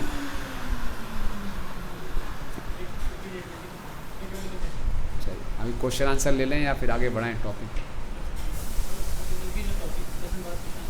ठीक है, पूरा तो नहीं हो पाएगा, बाकी कल कर लेंगे, कोई या कंटिन्यू से. I can wind up here also, I can continue detail also. अच्छा, तो so a pride it's very very important. तो इसीलिए हमारे आचार्य हैं, प्रयोजन के आचार्य कौन हैं? रघुनाथ दास गोस्वामी जी। उन्होंने एक ग्रंथ लिखा है मन शिक्षा, और मन शिक्षा में वो मन को एजुकेट कर रहे हैं, है ना, मन को सिखा रहे हैं। और उसमें पहला श्लोक में वो मन को सिखा रहे हैं, सदा दंभम हित्वा, हमेशा प्राइड को त्यागो, हमेशा, every moment this has to be practised. होता क्या है, अभी हम शुरू में सुन लेते हैं, कुछ देर प्रैक्टिस करेंगे फिर अहंकार हो जाएगा। कई बार हमें इस बात का अहंकार होता है मैं कितना हम्बल हूँ, है ना, कितना हम्बल हूँ ना। एक बार मुझसे पूछे मैं हम्बल बन गया हूँ ना। कहीं में लगता है देखो मैं कितना हम्बल हूँ, मैं सबको प्रणाम करता हूँ, सबकी सेवा में कर लेता हूँ, वास्तव में हम्बल बन रहा हूँ। तो it's not so easy.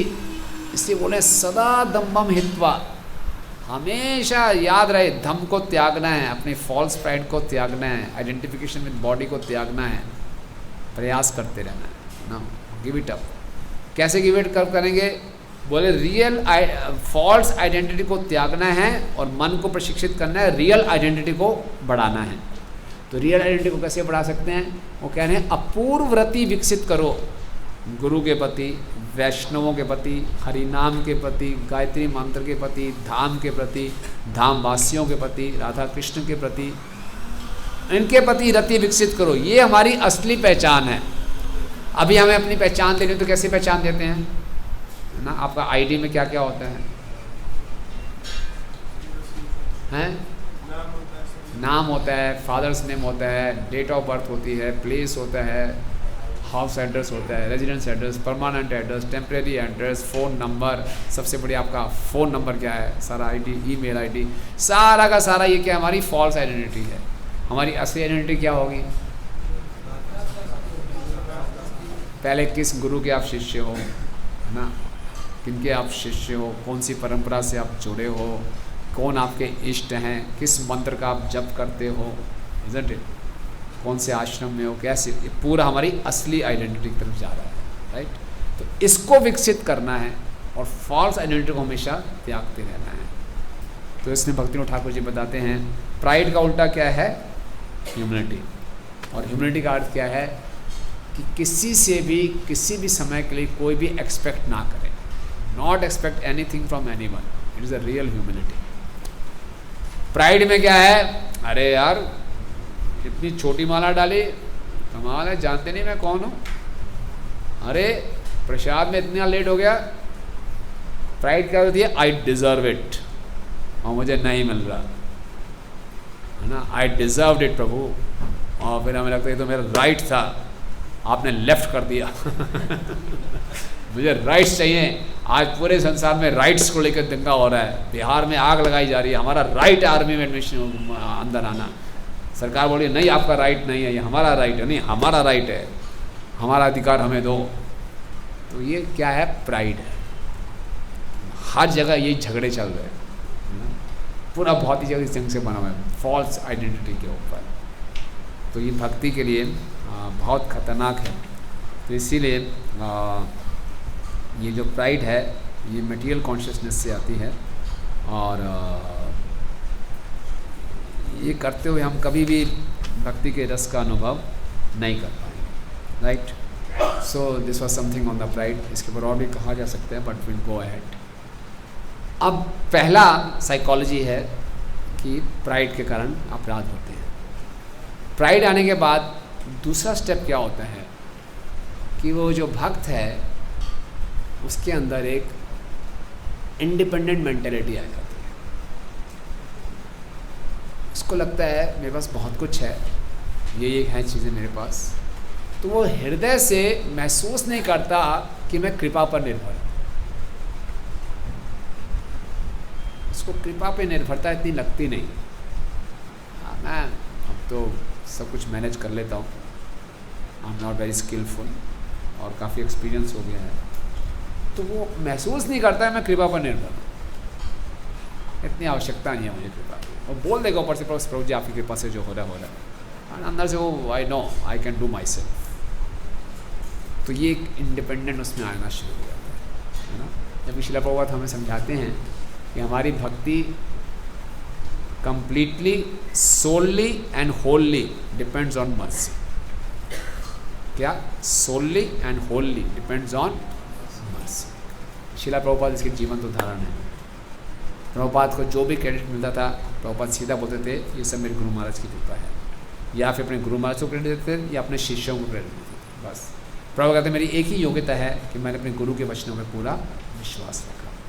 Okay, तो जब प्राइड आ जाती है, व्यक्ति को अपने गुणों पे विश्वास होता है, अपने स्किल्स में ज़्यादा विश्वास होता है, तो वो कृपा पर कम निर्भर करता है, कृपा से इंडिपेंडेंट हो जाता है। दूसरे, जब कृपा पे उसकी निर्भरता कम हो जाती है तो वो वैष्णवस को डी वैल्यू कर देता है।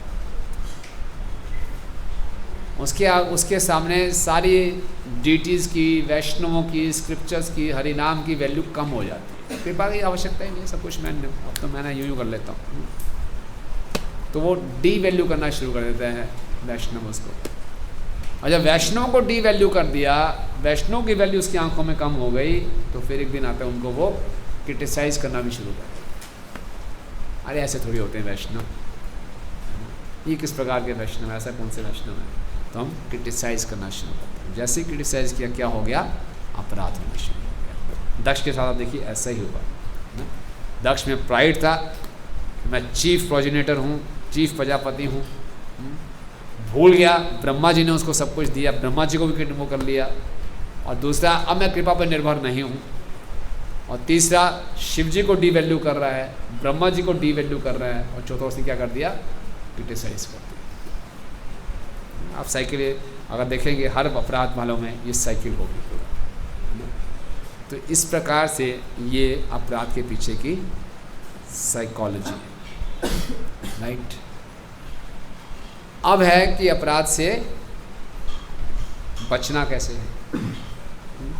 तो 4 स्टेप इसके थे, तो 4 स्टेप बचने के लिए। तो पहला है, समझ आ रहा है सबको? कितने भक्तों को लगा बहुत हैवी हो गया? आ रहा है समझ? ये फाइनल पार्ट ज़्यादा इंपॉर्टेंट है, राइट। तो थोड़ा अलर्ट होकर सुनिए, जो कि हमने प्रैक्टिस करनी है। ओके, तो पहला पार्ट है कि माइंड को कॉन्फ़िगर करना। जैसे ही माइंड किसी भक्त के विषय में नेगेटिव सोच रहा हो, पतंजलि योग में बताया गया, तुरंत इसको माइंड को हम क्या करते हैं? पॉजिटिव करेंगे। किसी विषय में नेगेटिव थॉट आ रहा है, उसको तुरंत करें क्या? पॉजिटिव। किसी भक्त में यार ये बड़ा, उसके बाद अच्छी क्वालिटी देखे उसको पॉजिटिव करना, है ना। सारा खेल एक थॉट का, किस थॉट को हमने पकड़ना है। और ये मैंने परम पूजनीय गोपाल कृष्ण स्वामी महाराज ने बहुत सी आदतें देखी है। मेरे कई बार मुझे ऐसी अपॉर्चुनिटीज़ मिली है कि मैं भक्तों के अवगुणों को लेकर गया हूँ महाराज के पास। भक्त ऐसा है, ये ऐसा है, वैसा है। और मैंने इतना भी दुस्साहस किया है, बड़े बड़े सीनियर डिवोटीज़ के अंदर कुछ अवगुण देख कर महाराज के पास ले गया, तो महाराज उनके अंदर ये अवगुण है। तो महाराज जैसे ही करते हैं, मुझे मेरे माइंड को पूरा रीओरिएंट कर देते हैं, नहीं उनके अंदर तो ये बड़ा अच्छा गुण है, ऐसा एकदम मेरे को पलट देते हैं एकदम। I am force to change my point of view, you know. बहुत अच्छी क्वालिटी है, क्योंकि सारा का सारा प्रोसेस एक थॉट से शुरू होता है। ध्यायते विश्याम पुंसा, उस थॉट को हम पकड़ लेते हैं, उसी पे हम बिल्डअप करते जाते हैं। ओके, सो जैसे ही नेगेटिव आ रहा हो, इसको हम हर जगह प्रैक्टिस नहीं कर पाएंगे, but specially if in the association of senior devotees, if in association of devotees, कोई कई बार हम देखते हैं किसी वैष्णव को, हमारा माइंड तुरंत एक नेगेटिव चीज़ पकड़ता है। कितना खाते हैं यार, ये बहुत ज़्यादा खाते हैं ना, बहुत ज़्यादा सोते हैं यार, बहुत ज़्यादा ऐसे करते हैं। कोई भी हमारा कुछ नेगेटिव इंप्रेशन को बहुत जल्दी पकड़ता है, तो तुरंत क्या करें? उसको एक पॉजिटिव देते हैं। तो इससे हम अपराध करने से बच जाते हैं, पहला। दूसरा कि हमें नियमित रूप से डेली ध्यानपूर्वक श्रीमद् भागवतम चैतन्य चरितामृत को पढ़ना चाहिए। क्या फ़ायदा हुआ भागवतम, सीसी इत्यादि पढ़ने से? इंटेलिजेंस शार्प होगा और संबंध ज्ञान स्पष्ट होगा। जब हम देखेंगे भागवतम में कि भक्त लोग हरिनाम का इतना अच्छा आस्वादन कर रहे हैं, उनको एक्सटेसी मिल रही है, तो हमारे अंदर भी लालसा जाएगी, मुझे भी ऐसा प्रेम चाहिए। मेरे में और इनमें अंतर केवल एक अपराध का है, तो अगर मैं अपराधों से बचूंगा तो मैं भी ये प्रभाव प्राप्त कर सकता हूँ। तो हमारी डिटर्मिनेशन बढ़ेगी, हमारा संबंध ज्ञान स्पष्ट होगा और हम अपराधों से हम चाहेंगे मुझे एक्सटेसी चाहिए, मुझे ऐसा करना है, राइट। तो ये हुआ सेकंड स्टेप। तीसरा स्टेप है, प्राइड का उल्टा होता है humility. We should meditate on the humility. Pride कहाँ से आता है? 10वां नाम अपराध आप जानते हैं। 10वां नाम अपराध क्या है? हरि नाम की अगाध महिमा सुनने पर भी भौतिक आसक्ति है। इसका पद्म पुराण में संस्कृत में बहुत अच्छा बताया गया है। बोले श्रुते अपि नाम महात्म्य या प्रीति रहितो नरा अहम मादि परमो नामानि सो अपि अपराधकृत। श्रुते अपि नाम महात्म्य, श्रुतियों में वैदिक शास्त्रों में बहुत नाम की महिमा बताई गई है। इतना सुनने के बाद भी या प्रीति रहितो नरा, वो जो व्यक्ति है प्रीति रहित होकर नाम लेता है, इतनी महिमा होने सुनने के बाद भी हरि नाम में कोई प्रीति नहीं है। अहम अमादि परमो, उसके लिए परम क्या है? मैं और मेरा। जब करते समय यही चल रहा है, मेरी जॉब तो बची रहेगी ना, प्रमोशन मिल जाएगी ना, आज जॉब में ये करूँगा, आज इसका एग्ज़ाम है, इसको तो क्रैक करना ही करना है, इतना CGPA लाना है, ये करना है, वो करना है। हम देखें हमारे जब में जितने भी डिस्ट्रैक्शंस हैं सब बॉडीली कॉन्शियसनेस के कारण है। मैं और मेरा, इसको हम प्राइम इम्पोर्टेंस देते हैं, ये हमारे लिए परम है। हरिनाम की अगाध महिमा परम नहीं है, उसके प्रति कोई प्रीति नहीं है। हम महिमा इसलिए सुनते हैं कि हमारा कुछ प्रीति विकसित हो, वो जो मर्जी श्रुति बोलते रहे, वेद बोलते रहे। मेरे लिए परम क्या है? अहम ममादि। तो फिर क्या है? नामानि सो अपि अपराधकृत। कोई ऐसा नाम लेता है वो क्या है? अपराध। तो प्राइड आती है मैं और मेरा से। तो ह्यूमिलिटी क्या है? मैं और मेरा से मुक्त होना। तो हम कम से कम जप करने से पहले तो ये मेडिटेट जरूर करें कि मैं कौन हूँ, ये मेरी नकली पहचान है, ये सारी चीज़ें मेरी नहीं हैं, ये सब भगवान के द्वारा दी गई हैं। सारी मेरी उपलब्धि, मैं बहुत तुच्छ हूँ, मेरी उपलब्धियाँ बहुत तुच्छ हैं। एक चींटी की लॉन्ग जंप कितनी बड़ी होगी? ओलंपिक में गोल्ड मेडल मिल जाएगा उसको। चींटी लॉन्ग जंप मारे, क्या कर लॉन्ग जंप मारेंगे? मैं तो चींटी भी नहीं हूँ। बाल के अग्रभाग का 10,000वां हिस्सा, पता नहीं क्या सोचा हुआ। नहीं, मैं 6 फीट 2 इंच, भैया ये तेरा शरीर का साइज़ है, पैकेजिंग का साइज़ है। बड़ी बहुत बड़ी पैकेजिंग अमेजन से आई, बंदा अंदर मिला गया, आत्मा छोटी सी। मैं इतना सा नज़र में नहीं आऊँगा। तो अपनी औकात को हम जाने। मैं कृष्ण के दासों के दासों के दासों का दास हूँ। जितनी भी ये मेरी उपलब्धियाँ हैं, मेरा ये सब मेरा नहीं है, ये सब भगवान के द्वारा दिया हुआ है, कभी भी छिन सकता है। इन पे क्यों छूटा अहंकार? मेरी ये पदवी, मेरा ये उपाधि, ये सब टेम्परेरी है, अभी शरीर छोड़ा सब खत्म। तो ऐसे में भगवान से प्रार्थना करनी चाहिए कि मैं अपनी वास्तविकता को प्राप्त कर सकूँ, मैं आपके चरणों को प्राप्त कर सकूँ। तो हम हृदय से भगवान को पुकारेंगे। जब तक मैं अपने आप को इस शरीर को मानता रहूँगा, इस शरीर से जुड़ी वस्तुओं को अपना मानता रहूँगा, तो अहंकार बना ही रहेगा। तो कैसे हम भगवान से संबंध जोड़ेंगे?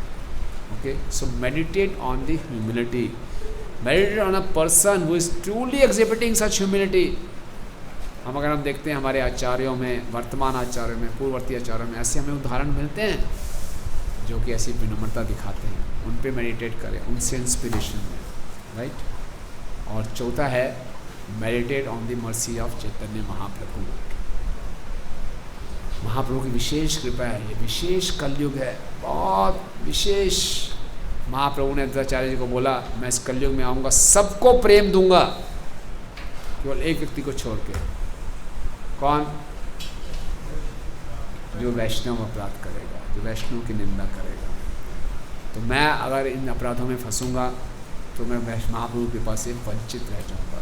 तो उस कृपा पे ध्यान देना। महाप्रभु ने किस किस पे कृपा की, बड़े बड़े अपराधियों के साथ महाप्रभु ने कैसे ट्रीटमेंट किया। समय कम है तो हम जानते हैं, कौन सी कथा याद आती है? महाप्रभु ने अपने अपराधियों से कैसे कैसे डील किया? जगाई मघाई। और किसने वैष्णव अपराध किया, महाप्रभु ने कैसे डील किया उसे?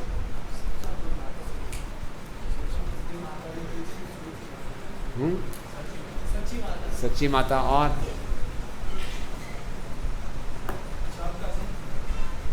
चांद काजी। हाँ, हरिदास ठाकुर,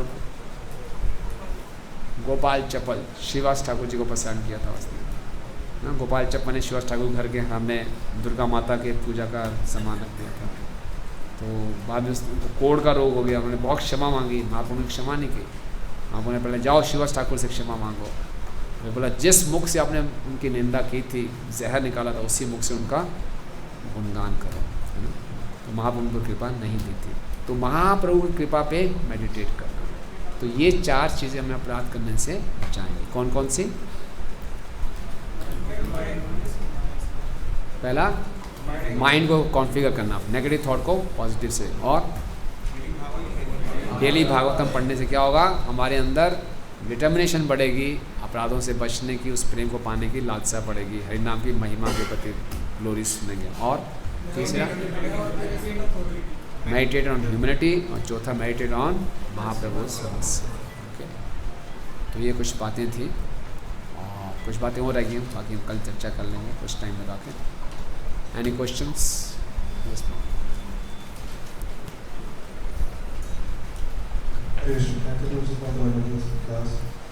मुझे ये पूछना, जैसा आपने बताया इसमें करके का माइंड, तो कि अगर कोई नेगेटिव थॉट आता है किसी भक्त के बारे में तो उसको पॉजिटिव करना है। बट अगर हमें किसी भक्त को देख के उसको लग रहा है कि कितना मतलब अच्छा भक्त है, उससे बहुत बेटर है, वो एंग्री वाली फीलिंग आ गई, तो तब माइंड को क्या ऐसा बोला जाए कि वो ऐसा द्वेष ना हो उस भक्त से, कि उसमें वो उससे ज़्यादा स्किलफुल है, उसमें मतलब एबिलिटीज समझ में नहीं है, तो उस वक्त में क्या करा जाए माइंड के साथ? गुड। उसको देखकर द्वेष हो रहा है, यार बड़ा हीरो बन रहा है, यार ये क्या, ये क्यों, मैं क्यों नहीं, है ना। तो हमें ये देखना चाहिए संबंध ज्ञान क्या है, इसके पास जो भी स्किल्स हैं ये सब कृष्ण की कृपा है।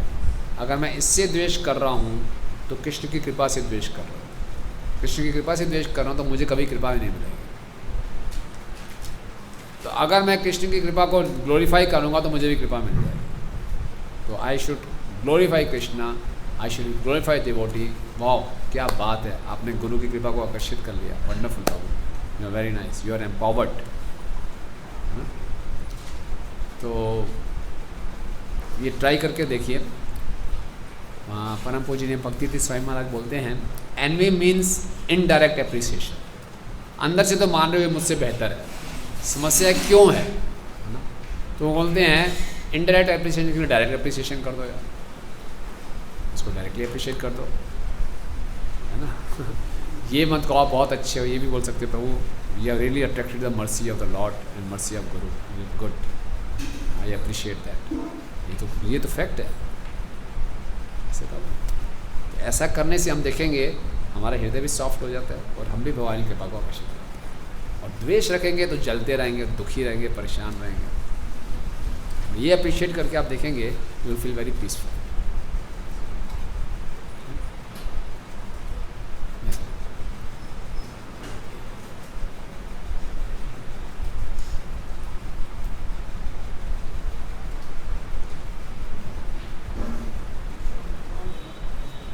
वो चल रहा है बस बोलो।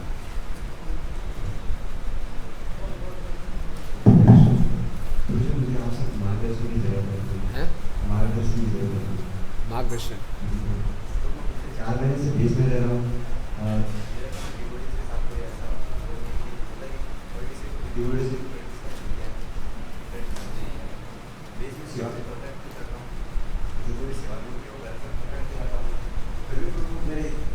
चैंटिंग इम्प्रूवमेंट नहीं होगा बिल्कुल। मैं बहुत प्रयास कर रहा हूँ लेकिन हो ही नहीं पाता, बार बार अपराध हो जाता है, फिर उसके बाद चैंटिंग इम्प्रूवमेंट ही नहीं होगा। तो ये प्रश्न है कि मैं किसी के प्रति अपराध नहीं करता, किसी को क्रिटिसाइज नहीं करता, सबसे अच्छे संबंध हैं, लेकिन चैंटिंग अच्छी नहीं होती। ऐसे ये प्रश्न है ना। सेवा भी बढ़िया करता हूँ, सेवा भी फर्स्ट क्लास, संबंध भी first class chanting first class नहीं है। ठीक है प्रभु जी। मेटेरियल डिजायर बहुत ज़्यादा है, मतलब उसका अटैचमेंट छूट ही नहीं रहा बिल्कुल। जितना ज़्यादा वो करता हूँ मतलब छोड़ने की कोशिश करता हूँ और ज़्यादा अटैच हो जाता अच्छा, क्या नाम है आपका? है। जैसे कौन से बेस में रहते हैं? तेरा। तो जसवीर जी को धन्यवाद देना चाहिए, बहुत ईमानदार हैं, वेरी ऑनेस्ट, आप एडमिट कर रहे हैं। सो प्रभु प्रभुपा जी कहते हैं there is no limit to perfection, है ना। कई बार हो सकता है हम सोच रहे हों, हमें भक्तों से भी फीडबैक लेना चाहिए। क्या आप मेरी सेवा से प्रसन्न हैं? क्या मेरे आचरण से आप प्रसन्न हैं, है ना। और बुरा मत मानिए, अभी आपको केवल 4 महीने हुए हैं तो अच्छी बात है, अभी तो आपका हनीमून पीरियड चल रहा है तो wish you all the best. हम चाहेंगे आपका पूरा जीवन अच्छा रहे और आप अच्छे सिंसियर भक्त हैं, आपके संबंध अच्छे रहेंगे, चैंटिंग भी अच्छी हो जाएगी, डोंट वरी, ओके। क्योंकि हम पिछले कई जन्मों का बोझा भी उठा के लाए हैं, तो पता नहीं अभी हमें ना, इक्वेशन ऐसी क्लियर नहीं है, संबंध क्लिक, सेवा क्लिक, तो चैंटिंग ट्रक उसी समय क्लिक हो जानी चाहिए। हम चैंटिंग कर पा रहे हैं, ये भी बहुत बड़ी कृपा है। आप 16 माला भी कर पा रहे हैं, कोई छोटी बात नहीं है, ये बहुत बड़ी कृपा है। लेकिन आप इसको और ध्यानपूर्वक करना चाहते हैं, और भक्तों की सेवा कीजिए, और अच्छे ढंग से सेवा कीजिए, और अच्छे ढंग से प्रार्थनाएं कीजिए।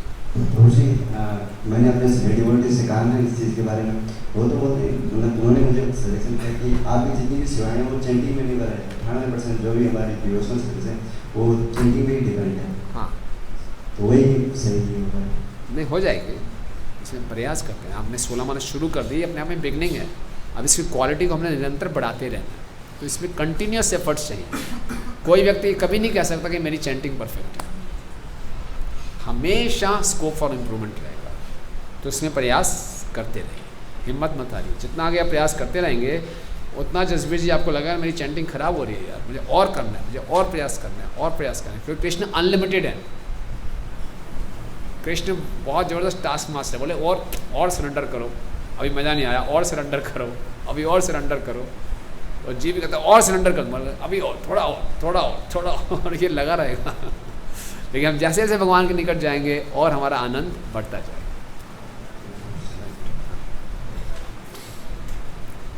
थैंक यू गुरुजी, लेक्चर सुनने का मौका मिला मुझे।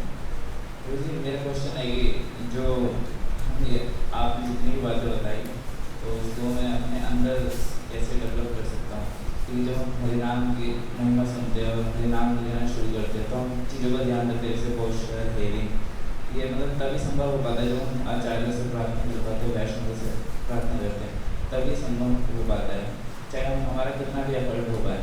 लेकिन जैसे ही हम जितना भी आपने सब चीज़ें बताई, हम कुछ चीज़ें एफर्ट तो कर पाते हैं, लेकिन कुछ समय के बाद धीरे धीरे ढीले होने लग जाते हैं। तो हमें ऐसे क्या प्रार्थना करनी चाहिए जो हम तीन गुणों में विकसित करें? Thank you, very good question. Shrimad Bhagavatam के 30वें स्कंद में भी वर्णन आता है, जब भगवान ने ब्रह्मा जी को पूरा एम्पावर किया कि आप सृष्टि की रचना कीजिए, तो 30वें स्कंद के 9वें अध्याय में ब्रह्मा जी खूब प्रार्थनाएं करते हैं, कहते हैं कि आप इतना बड़ा मुझे कार्य दे रहे हैं, सृष्टि की रचना करने दे रहे हैं, निश्चित रूप से मेरा अहंकार बढ़ जाएगा। मैं आपसे ये प्रार्थना कर रहा हूँ कि मैं सेवा करूँ लेकिन कभी भी रजोगुण के प्रभाव में ना हो। तो जब ऐसी प्रार्थना करते हैं तो भगवान ने बोलते हैं कि मैं आपको पूरा गारंटी देता हूँ, मैं आपको आश्वासित करता हूँ, मैं आपकी रक्षा करूँगा, आप रजोगुण के प्रभाव में नहीं आएंगे। सो डेली प्रेयर्स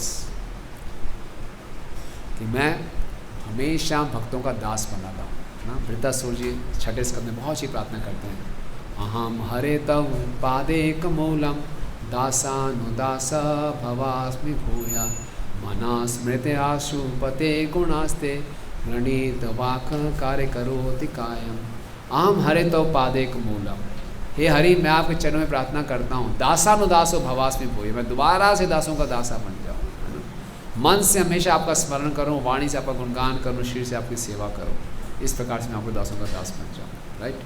तो प्रार्थनाएं बहुत महत्वपूर्ण हैं, डेली इसको प्रार्थनाएं करते रहें, अपने आप को याद दिलाते रहें, और जितनी मात्रा में हम प्रैक्टिस करेंगे हम इसका प्रत्यक्ष परिणाम दिखाई देता है, तो हमारा और उत्साह बढ़ता है ना।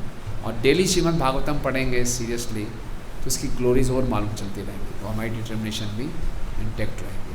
अगर हम भागवतम को सही ढंग से नहीं पढ़ेंगे प्रतिदिन, तो फिर धीरे धीरे धीरे इसमें स्लैकनेस आ जाती है ना। हरे कृष्ण। जैसे आप बता रहे थे कि जब हम चैंटिंग करते हैं तो जिस स्थिति में होते हैं जैसे करते हैं तो हमें पता लग जाता है कि हमें बहुत सारे अनर्थ हैं। तो भी मतलब ये हम चैंटिंग से पता लगाएं कि हमने कितने वैष्णव अपराध किए हैं, या हम जब वैष्णव अपराध कर रहे हैं तो हमें पता लगेगा कि वैष्णव अपराध इसलिए हमें क्योंकि हमने चैंटिंग ठीक से करी है। तो इन दोनों को कैसे समझेंगे? मतलब दोनों इंटरडिपेंडेंट हैं। चैंटिंग सेटिंग से नहीं करूँगा तो वैष्णव से सही डीलिंग नहीं करूँगा, और वैष्णव से सही डीलिंग करूँगा तो चैंटिंग अच्छी नहीं होगी। दोनों एक दूसरे को कम्प्लीमेंट करते हैं। Attentive chanting and attentive dealings go together. Attentive dealings होंगी तो मेरी अटेंटिव चैंटिंग में हेल्प करेगा, अटेंटिव चैंटिंग करूँगा तो अटेंटिव डीलिंग्स में हेल्प करेगा। दोनों को देख सकते हैं।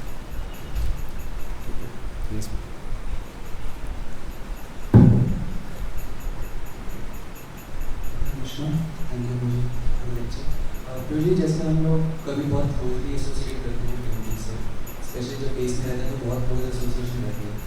तो क्या होता है कि हम लोग बहुत फ्रेंडली रिलेशनशिप डेवलप कर लेते हैं, जिससे over the period of time हम ये भूल जाते हैं कि वो वैष्णव है, वो बहुत पूजनीय है। तो इस चीज़ को हम कैसे रिमाइंड करें अपने आपको अगेन एंड अगेन कि उनकी मतलब उनसे फ्रेंडली रिलेशनशिप भी बना रहे, साथ साथ उनकी हमें बहुत रिस्पेक्टफुल पोजिशन को समझें। और एक क्वेश्चन ये था मुझे कि हम कैसे रोज़ डिटरमाइंड रह सकते हैं। पहला क्वेश्चन है प्रभु, तो भागवतम के तीसरे स्कंद में देवहूति माता और कपिल देव जी, देवहूति माता उनकी सेवा कर रही हैं, उनकी कर्दम मुनि की भार्या हैं। तो वहाँ बताया गया है कैसे रिलेशनशिप होने चाहिए पति पत्नी में या फिर दो मित्रों में। गौरवेण विश्रम्भेण, हमारे रिलेशनशिप के दो एस्पेक्ट्स होते हैं। गौरवेण मीन्स ऑ एंड रेफरेंस, विश्रम्भेण मीन्स इंटीमेसी। दोनों होने चाहिए। केवल गौरवेण रखेंगे, ऑ एंड रेफरेंस रखेंगे तो हार्ट टू हार्ट बनेगा नहीं। केवल इंटीमेसी रखेंगे और बीच में गौरव नहीं रहेगा, ऑ एंड रेफरेंस नहीं रहेगा तो बहुत फैमिलियरिटी हो जाएगी। तो इसीलिए फ्रेंडली भी रहना है, क्लोजनेस भी रहना है। एट द सेम टाइम हमें भूलना नहीं चाहिए कि भक्त बहुत स्पेशल होते हैं, ये भगवान की दृष्टि में बहुत स्पेशल हैं, तो मुझे इनको रिस्पेक्ट भी देना है। तो क्या चीज़ हमें सेव करती है? ऑब्जर्विंग वैष्णव एटिकेट्स। उठते ही देख कर प्रणाम करें, पूरा नाम लेकर बोलें, आगे प्रभु लगाएं, शॉर्ट में स्लैंग नेम में ना पुकारें, सैंडी, पपी, ये वो है ना। पूरा नाम जो है पूरे नाम से पुकारें, आदरपूर्वक पुकारें, आप करके बोलें, पूरे वैष्णव संचार का पालन करें। गौरवेण और विश्रम्भेण, एट द सेम टाइम अपना हार्ट शेयर करें। मजाक होता है, अच्छा है ना, fun is a part of life, अच्छी बात है, वो भी रहे, बट इतना लिमिट ना क्रॉस कर लें कि वो फेमिलियरिटी हो जाए। फिर फेमिलियरिटी से क्या होता है? फिर अपराध शुरू होते हैं। राइट। दूसरा प्रश्न क्या था आपका? डिटर्मिनेशन कैसे रिमाइंड कराने अपना रोज कि हम डिटरमाइंड रहें हम रोज। सी, आप जितना ज़्यादा आप श्रवण करेंगे, जितना ज़्यादा भागवतम का अध्ययन करेंगे, उतना लाइफ का पर्पस क्लियर होता जाएगा। जितना लाइफ का पर्पस क्लियर, उतना डिटर्मिनेशन होता रहेगा। अगर भागवतम की रीडिंग आपने कम कर दी, श्रवण कम कर दिया, determination will go down. So everything depends कि हम क्या इनपुट ले रहे हैं। And second thing is association, किन भक्तों के संग में। अगर आप असत्संग कर रहे हैं ज़्यादा तो डिटर्मिनेशन कमज़ोर हो जाएगा। You are spending too much time on Facebook, WhatsApp, या बाहर की दुनिया के लोगों से बहुत इंटीमेट एसोसिएशन कर रहे हैं अब भक्तों के साथ, सो डिटर्मिनेशन विल गो डाउन।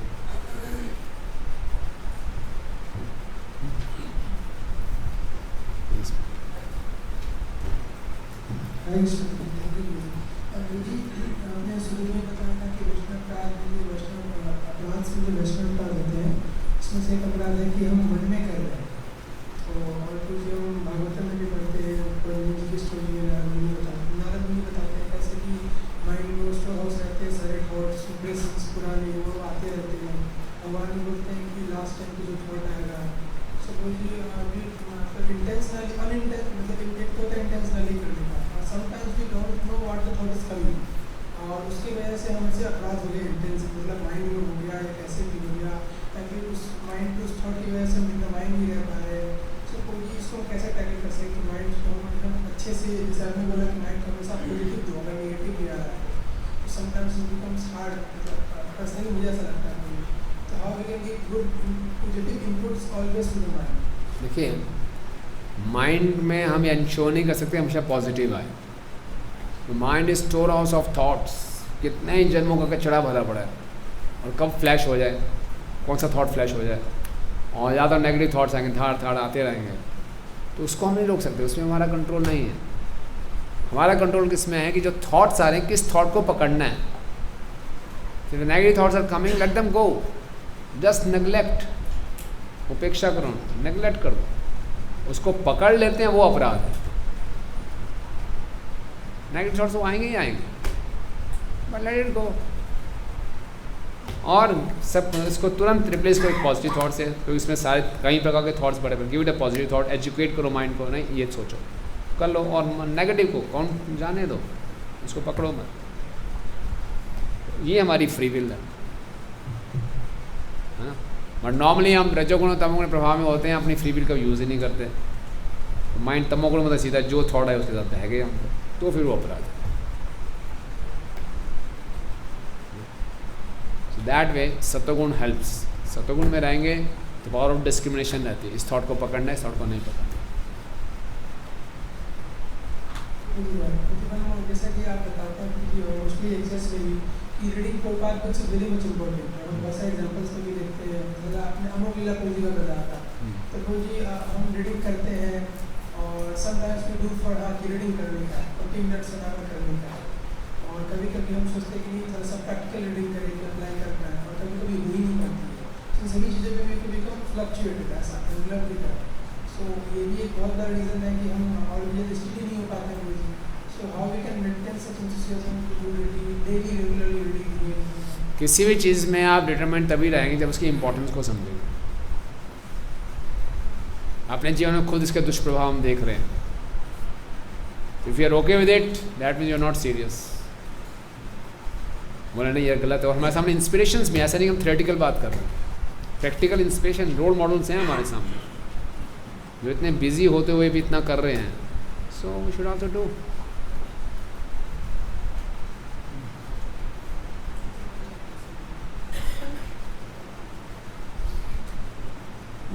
जो आपने वो जीप ऑफेंस के विषय में बताए थे, जीप ऑफेंस, तो जैसे जीप के प्रति हम कोई ऑफेंस करते हैं तो वो भक्त बनते हैं तो वो जो है अपराध का स्टार्टिंग में जो है वो पाप होता है।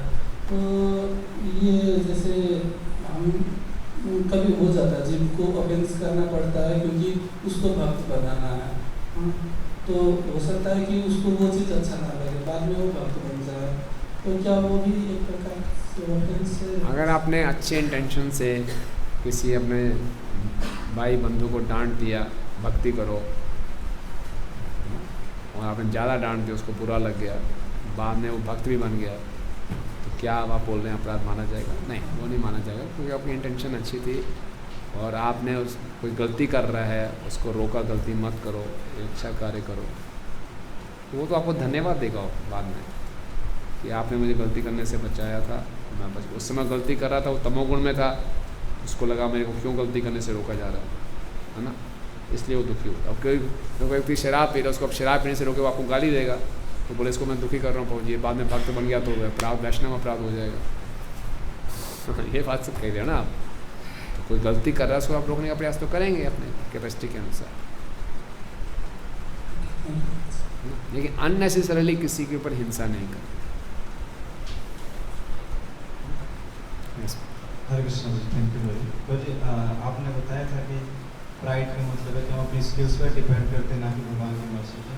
लेकिन वो जो भक्ति में क्योंकि प्रीचिंग मूवमेंट है तो कुछ ऐसी सर्विसेज हैं जिनमें स्किल्स रियली इम्पोर्टेंट रहती हैं और हमें मतलब पुश किया जाता है कि हम स्किल्स को इम्प्रूव करें।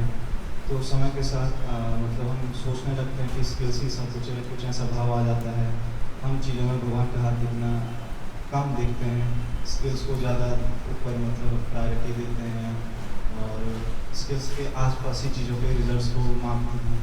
तो इस मेंटालिटी से कैसे ऊपर उठा जा सकता है, कैसे इस चीज़ को ऊपर उठा जा सकता है? तो वही है एक्चुअली क्या है कि इस पूरे मटेरियल वर्ल्ड में हमारा बहुत कॉम्पिटिटिव मेंटलिटी रहा है, कॉम्पिटिटिव एंड कंपेरेटिव। और हम सोचते हैं yes we have to be number one कैसे बना, स्किल्स को अपग्रेड करो, वक्त नंबर 1 बन जाऊँ। सो ये सब मटेरियल कॉन्शियसनेस है। इसका मतलब ये नहीं कि स्किल्स की आवश्यकता नहीं है, भगवान की सेवा को इम्प्रूव करने के लिए जितना ज़्यादा स्किल्स सीखें हम सीखें, लेकिन भगवान को अपने स्किल से हम इम्प्रेस नहीं कर सकते, भगवान को अपनी सरलता से हम इम्प्रेस कर सकते हैं। अब गोपियाँ इतना सुंदर भगवान के लिए गाती हैं, कोई व्यक्ति सोचे मैं नई धुन सीख के आया हूँ कि आप ज़बरदस्त गाऊँगा मैं, हो सकता है आसपास के लोगों को हम इम्प्रेस करते हैं और कृष्ण को इम्प्रेस नहीं करें, लेकिन आप मुझे सुना रहे हैं मैंने कि 32,000 ट्यून्स मैं सुन चुका हूँ। ये कौन सी ट्यून सुना रहे हैं, बड़ी पुरानी ट्यून है, तो है ही नहीं, ये तो मेरे लिए रिजेक्टेड ट्यून है। तो भगवान को हम अपनी स्किल से इम्प्रेस नहीं करते, भगवान को अपनी भावना से ना, भावग्राही जनार्दन, अपने भावों से इम्प्रेस करते हैं। तो वो हमारा असली धन है। जब जब वापिस स्मरण भाव, हम अपने हृदय के भावों को शुद्ध रखना, purity of the heart maintain रखना, ये हमारा असली लक्ष्य होना चाहिए जीवन का। जो सारे स्किल्स हैं वो मुझे अपने आप को शुद्ध करने के लिए करने, अपने को पॉल्यूट करने के लिए नहीं है। स्किल इसलिए सीख रहा हूँ कि मैं भगवान की सेवा अच्छे भाव से और कर सकूँ, मेरा फील्ड ऑफ सर्विसेज बढ़ जाए, ताकि मैं और मेरे पास अपॉर्चुनिटीज़ बढ़ जाएं भगवान को प्रसन्न करने की, भक्तों को प्रसन्न करने की। तो हर चीज़ के पीछे कॉन्शियसनेस ज़्यादा इम्पॉर्टेंट है। इसीलिए इस सोसाइटी का नाम क्या है, international society for Krishna consciousness. पूरी भगवद गीता भगवान ने अर्जुन को सुनाई उसकी कॉन्शियसनेस बदलने के लिए। 18वें दिन भगवान कहते हैं मैं गीता ना भी सुनाता तब भी तुम्हें लड़ना ही था, बिकॉज तुम्हारी नेचर है। इनको गीता सुनाई क्योंकि तुम्हारी चेतना बदल जाए। तो सारा खेल चेतना बदलने के लिए है। तो हम यहाँ इस आंदोलन में आए हैं अपनी चेतना को बदलने के लिए। वो मटेरियल कॉन्शियसनेस को छोड़ना है हमने, वो कॉम्पिटिटिव कंपेरेटिव मेंटालिटी को त्यागना है। अन्यथा ये भक्ति में आगे बढ़ने का बहुत बड़ी बात है। कितने साल निकल जाएंगे हमें वो कंपेयर ही करते रहेंगे, कॉम्पीट ही करते रहेंगे। So will miss the nectar. जो सरलता में जो दूसरों को आगे बढ़ते देखिए खुशी मिलती है, वो नहीं मिलेगी हमें। समझ रहे बात? So will be losers. एक और प्रश्न है आपको जी, जैसे कुछ सेवाओं में हमें आपने कहा था कि ह्यूमिलिटी का मतलब है किसी से कुछ भी एक्सपेक्ट न करना, तो आपने बहुत सारे एग्जांपल्स भी दिए थे। लेकिन कई बार हमें भक्तों का कोऑपरेशन चाहिए होता है किसी काम को करने के लिए, तो उस केस में भी हम एक्सपेक्ट करते हैं डिवोटी से, तो फिर वहाँ पे और इस एक्सपेक्टेशन को कैसे समझें? एग्जैक्टली। तो एक बहुत हाई स्टैंडर्ड है वो ह्यूमिलिटी का, किसी कुछ नहीं एक्सपेक्ट करता। कि हमारे लिए ह्यूमिलिटी क्या है कि हम सिंपली उसको एक्सप्रेस करते भैया I am dependent on you, I am dependent on your mercy, I am dependent on your service, so please I need your cooperation. ये ह्यूमिलिटी है। कई बार अहंकारवश हम ये भी नहीं करते, मैं क्यों जाऊँ उसके पास मांगने, देखता हूँ जो होगा सो होगा, है ना। So even we are showing our dependence on other devotees is also humility. वो अल्टीमेट है कि मैं किसी एक्सपेक्ट ही नहीं करूँगा, कंप्लीटली डिपेंडेंट ऑन मर्सी। और अगर मैं डिपेंडेंट हूँ तो एक्सप्रेस माई डिपेंडेंस, प्रभु जी I am totally dependent on you, please. दूसरा भी कहेगा yes this is my duty to serve. तो दैट वे हमारे रिलेशनशिप्स इंप्रूव होते हैं। या यस प्रभु। हाँ मैं बता देना कब रुकना है प्रभु। हरे कृष्णा प्रभु जी, मेरा प्रश्न आपसे यह है कि प्रभु जी गाय से प्राप्त दूध के अपराध है कि नहीं? आज के समय में आप देखते हैं कि जितनी सोसाइटी में गायों के साथ जितना अन्याय हो रहा है, वो ये दर्शाता है कि गाय का शोषण किया जा रहा है उनके दूध को प्राप्त करने के लिए, और समाज में उनको सप्लाई किया जा रहा है। उनकी हालत ख़राब हो गई है कि उनके बच्चों तक तो दूध नहीं मिल पाता है और वह मर जाती हैं। जैसे मेरे गाँव का एग्जाम्पल है, वहाँ लोग दूध से गाय से ज़्यादा दूध से प्यार करते हैं। एक उनकी मतलब गाय की जो बछिया थी वो खत्म हो गई इस कारण से, क्योंकि वो दूध उतना प्राप्त नहीं कर पाई जितना उसे प्राप्त करना था। तो क्या दूध गाय से दूध प्राप्त करना एक अपराध है या नहीं होगी? हाँ तो सही कह रहे हैं आप, गाय पे अत्याचार करके दूध नहीं निकालना चाहिए। स्वाभाविक रूप से प्रेमवश जो गाय दूध दे उसी को स्वीकार करना चाहिए। इसको अहिंसा मिल्क कहते हैं, है ना। तो अहिंसा मिल्क को ही प्रेफर करना चाहिए और इसके लिए बहुत ज़्यादा एक चेतना में बदलाव की आवश्यकता है, बहुत ज़्यादा प्रचार की आवश्यकता है। इसीलिए this preaching is very important, है ना। तो हम सबको मिलकर ये प्रचार करना है। जितना हम भागवतम के संदेश का प्रचार करेंगे उतना लोग इसकी इम्पोर्टेंस को समझेंगे। ये एब्सोल्युटली राइट।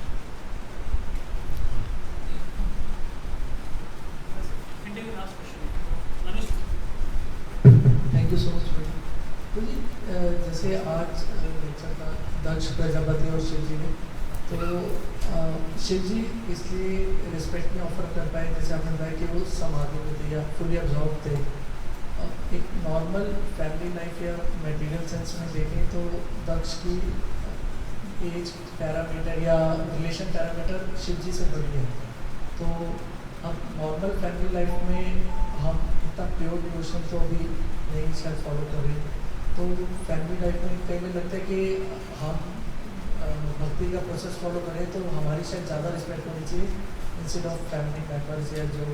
तो अब हमें फैमिली मेम्बर्स का या जो हमसे रिलेशन में बड़े या एज वाइज बड़े तो उनकी कहाँ तक रिस्पेक्ट करनी चाहिए, क्या उसका भी कोई पैरामीटर होता है या उसकी कुछ लिमिट है?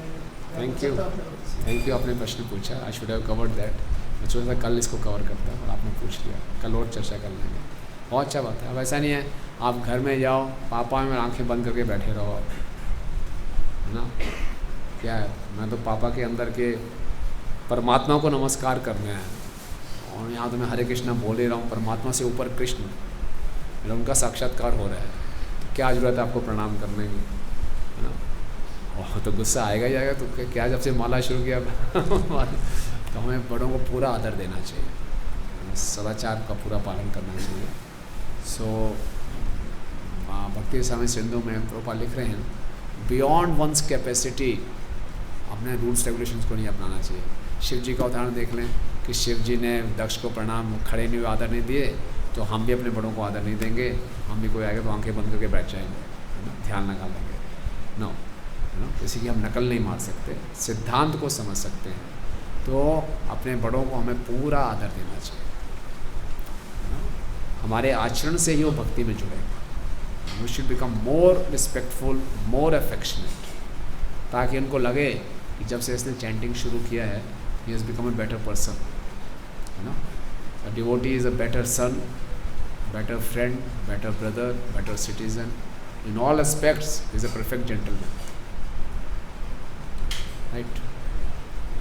कई बार क्या होता है कि जो हमें हमारे सपोर्टिव में होते हैं, जो हमारे भक्ति के सपोर्ट में होते हैं, तो उनको तो फैमिली लाइफ में अच्छा रिस्पेक्ट और अच्छा कोऑर्डिनेट करते हैं।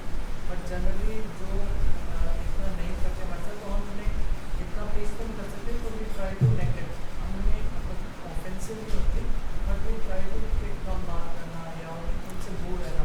तो इस तरह या रिस्पेक्टफुल डिस्टेंस रख सकते हैं, बट मन में उनके प्रति कोई घृणा ना रखें और एक्सटर्नली भी उनसे कोई बुरा व्यवहार ना करें। बट अगर उनके एसोसिएशन में आके हम डिस्टर्ब होते हैं और उनसे भी कोई अपराध होते हैं तो we can maintain a respectful distance.